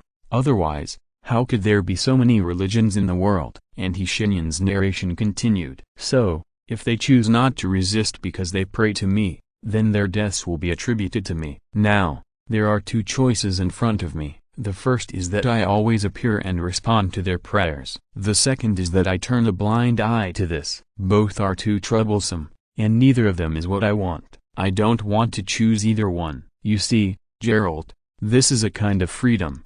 I can choose. But those people in the shanty towns and slums don't have this opportunity. Shenyan stood up, and a portal opened in front of him, and behind him was their hotel room. What I have to do now is to give them the right to choose. I want to try to make them understand that in addition to kneeling to the king and praying to the gods, there is a third choice. Geralt saw that his eyes were shining. It was not the blue light caused by magic, but a strong will that was almost condensed into substance. The third choice, Geralt, they can still rely on themselves. Jack Talon repeated his workflow again, but this time he failed. Enter the door with weapons, kill people, and then burn the house clean. Stuck at the last step, Jack originally wanted to use a torch to light the beds that the gangsters had placed on the ground. According to his experience, this place will soon catch fire. However, he heard some vague screams coming from under the floor. He frowned, walked over, and stomped on the floor with his feet. The hollow echo made his face look ugly. This is a gang station in the city, which is considered an apartment for their thugs. They have cooperation with the sword group. So, what will be under here? Jack stood up and shouted to the other end of the room. Soon, 4 or 5 men with weapons in their hands ran over. One of them asked, "What's wrong, boss?" "Don't call me boss. You can call me Mr. or other names. This word is used to address Mr. Alphonse. Understand?" "Forget it, Tari. You haven't changed in all these years." Jack shook his head and called the man he called Tari to come over. The two squatted down. Jack took out a dagger from his waist and stuck it in the gap of the floor, and Tari repeated the above process. Their muscles exerted force at the same time, and then the floor was opened. An indescribable smell immediately floated up. Cough, cough, cough, cough. Tari coughed while trying to stay away from the hole in the floor, while Jack was much calmer. As if he didn't smell the smell at all, he continued to exert force with both hands, and in a few seconds, all the floorboards near the hole were removed. They were obviously often dismantled and then reassembled. They were loose and in a mess. When the hole was fully exposed, it was already a huge opening that could accommodate 3 people. A staircase appeared in front of them. Jack took the torch that Tari handed over and shone it downward. Several pairs of eyes looked at them helplessly in the darkness. At first, Tari thought they were rats, but when he saw clearly what was in the darkness, he jumped away like crazy. There is one more update. I will not help in the store after this month, and the update time will return to normal. It is a bit torture for me to go home at 6 o'clock every day to start writing. Chapter 573 Go kill someone, or kill some people. Jack looked at the scene in front of him in silence, his eyes twitching, and his facial muscles twitching like an epileptic seizure. The reactions of others were not much better. These people who were used to seeing life and death acted like children who saw a dead person for the first time. In fact, they could not be blamed. It was just that the scene in front of them was too beyond imagination. 5 naked women were locked in the basement. Their skin was unnaturally pale. 2 of them even began to shrink into the darkness in fear when they saw the light outside. They ate from 5 bowls filled with dog food. If it were just these, it would be acceptable, but the real problem was that there were 5 other chains, and they were not locking living people, but 5 rotting corpses. The smell that almost made people faint came from them. Damn it, you are a lunatic, and you will have nightmares for the rest of your life. Jack heard Tari cursing on the side, but he said nothing, and he didn't know what to say. Go and inform the brothers in the east of the city to get ready. I want them to control the gates from Trethog to the south gate, and all actions should prioritize the safety of civilians as much as possible. Where are the people near the port? Damn it, I sent people there an hour and a half ago. Why haven't they responded yet? Didn't I send them horses? Bach Jonas, captain of the Novigrad Guards, captain of the patrol team, and commander-in-chief of the city defense guards was standing in front of a Novigrad map and issuing orders. He had never experienced war, but he still had the most basic logical thinking. The Tretal Gate and the South Gate were the top priorities. These two places were the nearest exits to the shanty towns and slums. As long as they guarded here, no gangsters could escape. The military camp in the west was located near the port of Novigrad, which was also where the gangs took root. There were many casinos near the port, which was also the location where they would send people to focus on next. Henrietta. Bach's loud voice even reached outside the door. After the man left, the previously distorted, burned-out house returned again. Everything seemed like an illusion, but whether it was or not was still debatable. At least Bach was willing to believe that it was true, and he did want to do something. A man opened the door and rushed in, panting, but it was not Henrietta. He walked in behind the man and asked briefly, "Are you looking for me? Let's talk later." "Damn, Elliot, what took you so long? Why are you so tired? Didn't I give you a horse?" The man called Elliot had smooth blonde hair, but it was wet with sweat. He panted and said with difficulty, "Brothers from the port have already set off. I lent them my horse to pass messages between them. I ran back, sir." Bach cursed. "Damn it. If I am still alive after this matter is over, I will definitely cancel the horse ban in the city." "Which idiot designed it?" "It was Mr. Keld, the city councilor, sir," Henrietta replied. "The one who said that you are an old stubborn and should be thrown into the toilet." Bach glanced at him and said nothing to his words. He turned to talk about another matter. Back to the topic. "Henrietta, I want you to take people to the bank opened by Alphonse Willy near the Hierophant Square and find him. No matter what method, find him. No matter what this old madman is crazy about to go to war with the other three giants. We can't let him continue to ignite the war. It doesn't matter if the gangsters are dead. There are still many civilians living in Novigrad. You will notify me as soon as you have news. Understand?" "Understood, sir." Henrietta turned and left quickly. Bach trusted his ability. He knew what kind of person his subordinate was, so he was very confident in him. "El Rio, what did you see when you ran back?" "Nothing, sir. The wealthy area near the Plaza del Patriarch is very quiet. No one is causing trouble here." El Rio gestured weakly. "But you really should go and see the shanty towns. The fire there is burning more fiercely than the fire outside the city 7 years ago." Bach was shocked. "What? Damn it. Did they burn all the houses?" "Almost, sir. Another group of Alphonse Willy's people reported to us. They said they found abducted women." At this point, El Rio licked his lips and said in confusion, "They look angrier than us, sir." "To be honest, don't you think this is a bit too strange? It's as if our identities and those of these guys have been reversed." Bach was silent for a while, then waved his hand vigorously. "Don't mention it. Have you rested well?" "Almost, sir." "Then get out of my room with your lazy ass. El Rio, go tell the brothers. We will set off immediately and split into 2 groups to support the brothers in the east and west of the city. As for the mayor and the councilors, let them die." "Understood, sir. Let the mayor and the councilors die." El Rio nodded, then ran out the door and shouted, "Let the mayor and the councilors die." "Fuck you, Elliot." "It's hard to imagine. It seems like there are 2 different worlds here and outside." Gerald,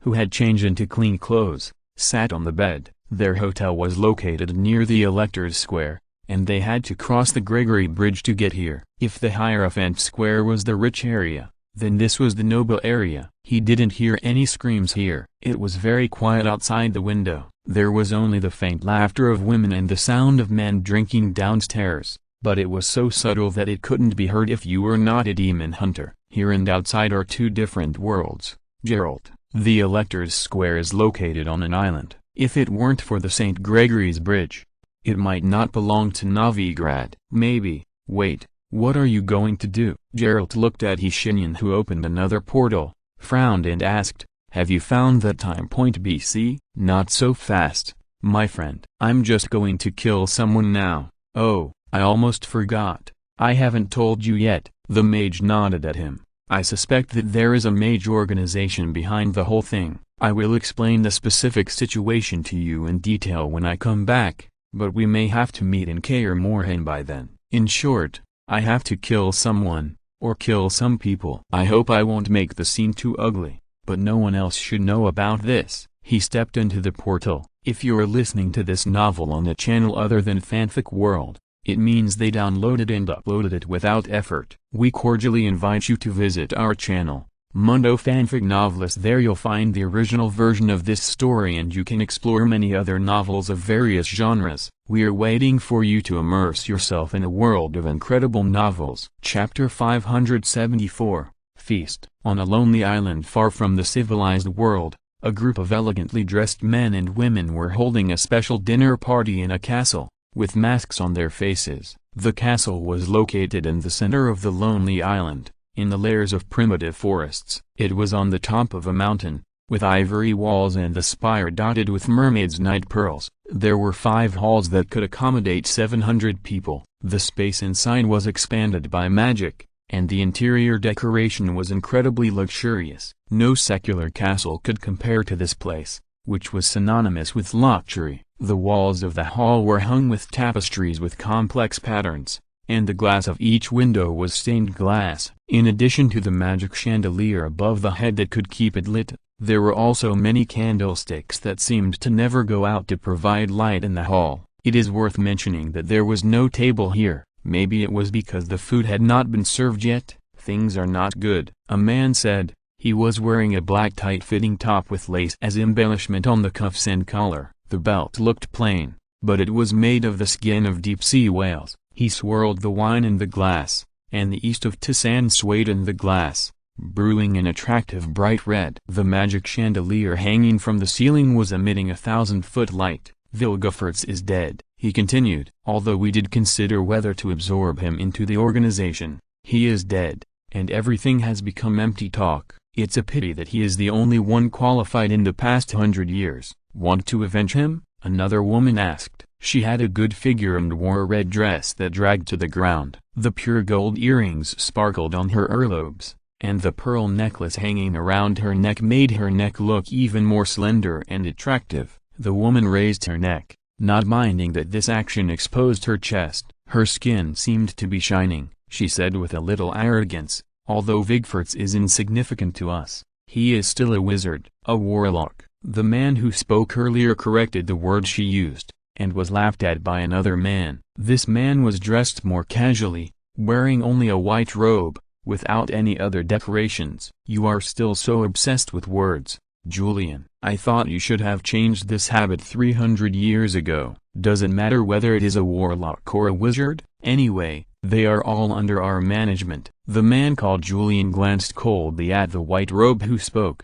"Watch your mouth, Pansy." "Oh, otherwise, what do you want?" Pansy pursed his lips sarcastically, and his high cheekbones made his expression look even more sarcasm. His green eyes were full of smiles. "Today is a banquet day, my dear Julian. Control your temper a little. The main course has not been served yet." The woman coughed, and her long golden hair was lifted up by her. There were a total of 30 people in the hall, all chatting in twos and threes like them. It looked orderly, but the woman knew that everyone was actually waiting for the main course. Her cough successfully attracted the attention of Julian and Pansy. After all, they were both men. It was hard for a man not to be attracted to such a beauty when she stood beside him. She was too deadly for men, whether it was her white and tender earlobes, her seductive and shiny red lips, or the parts below her neck that could not be described in detail. "Don't mention Vigfortz anymore, my friends. I just want to know who the main course is this time."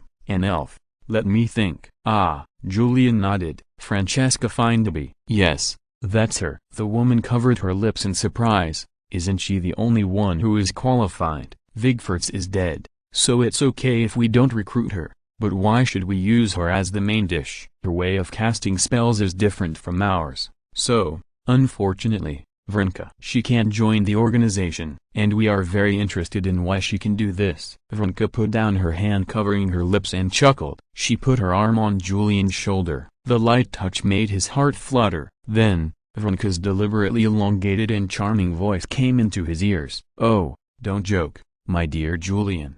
What do I have to regret? I'm so happy to have food to eat." Pansy on the side looked at Vrinka licking her lips with fiery eyes, looking very hungry. His eyes kept rotating between Vronka's arm on Julian and her neck. His expression twitched and he looked very crazy. Julian's throat rolled up and down. He raised his hand and wanted to hold Villanka's hand, but the latter took a step back without leaving a trace, preventing him from fulfilling his wish. She smiled and turned her head to ask Pansy beside her, "Pansy, we haven't seen each other for 70 years, right? What have you been doing recently? Going to the bottom of the sea for vacation again? No, number. Have you forgotten, Villanka? I am the person in charge for the past 100 years. I have to be responsible for the normal operation of the organization. Money, people, brainwashing and psychological suggestion and other things. I also want to find time to take a vacation." When she heard the word person in charge,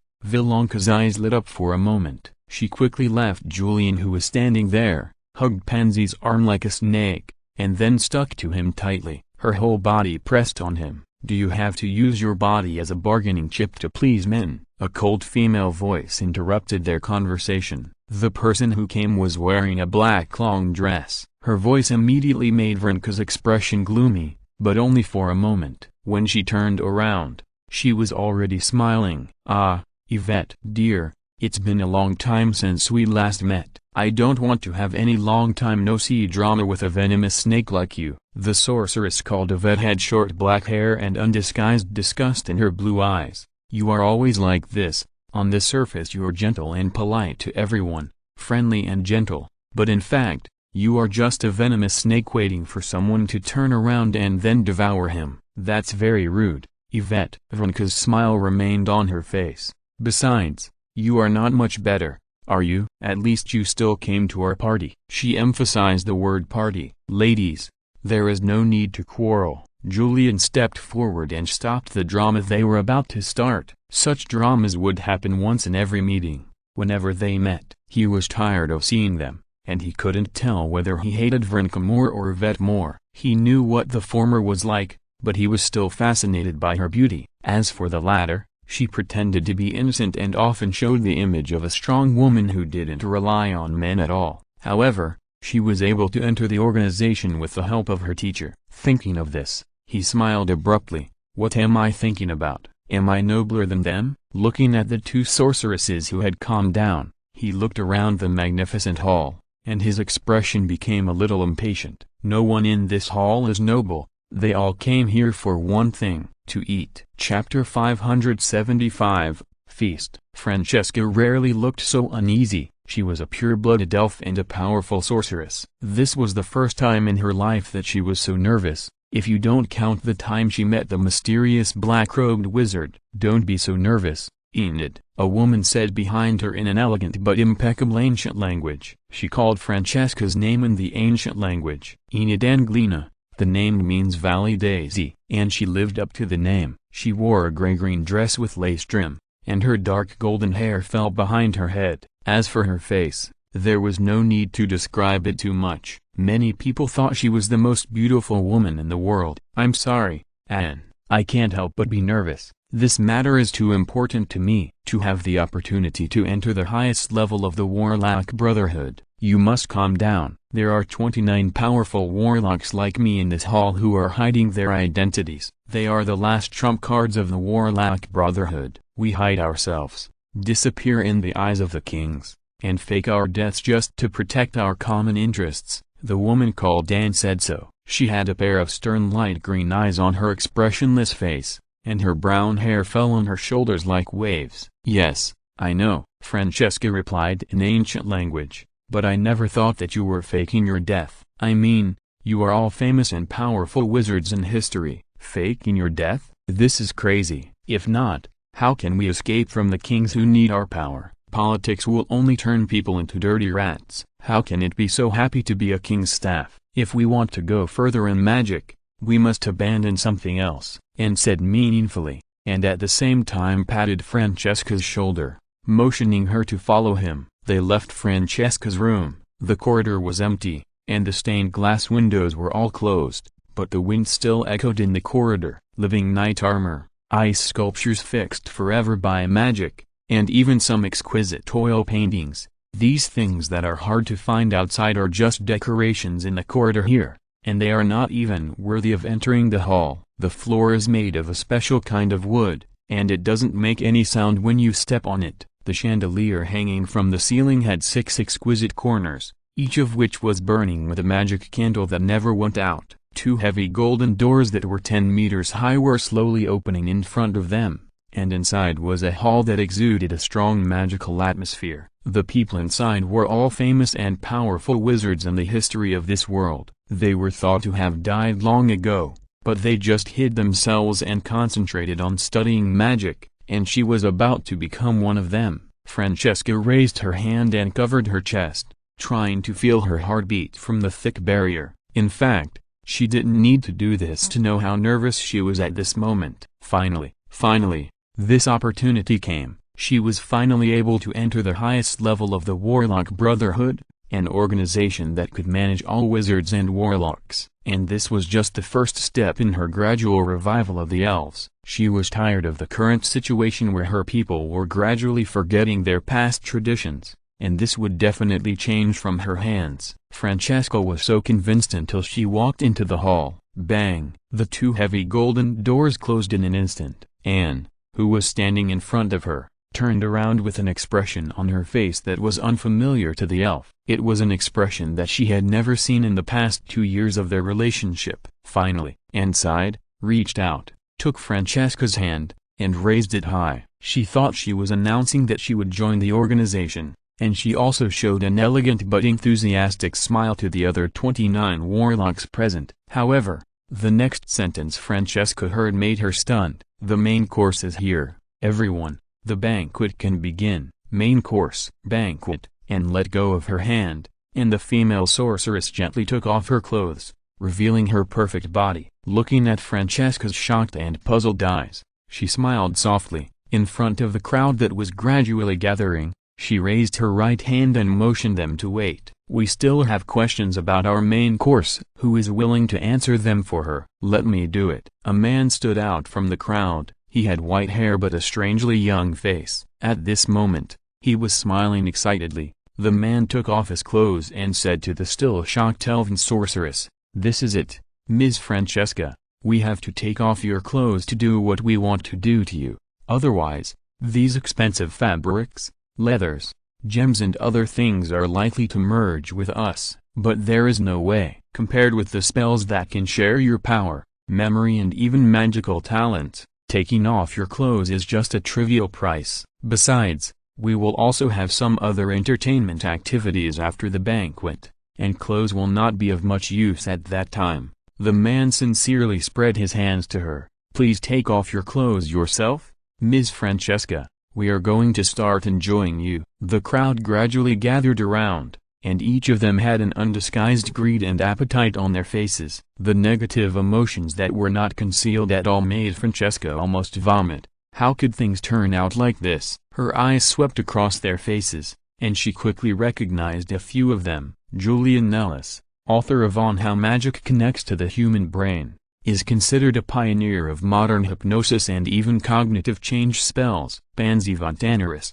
the first sorcerer in history to develop a spell that could enter the deep sea, but with his disappearance, his spell was also lost. Today, people generally believe that he was lost in the depths of the ocean. Voncolori Sebastian, a sorceress famous for her beauty and political skills, once made 4 kings kill each other for her. They are all wizards who have left their names in history. They should be role models, examples, and sources of progress in magic. But what did she just hear? They want to eat her, share her power, memory, and magical talent. A huge sense of absurdity arose in Francesca's heart, followed by shock, and then anger. "You deceived me," she said hoarsely, "a bunch of liars." "Damn elf, stop pretending. It's as if you have never seen a naked man. Take off your clothes and kneel down to beg me like a whore, so that you can live longer." The man who explained to her suddenly took off his polite coat. He roared angrily, losing his manners,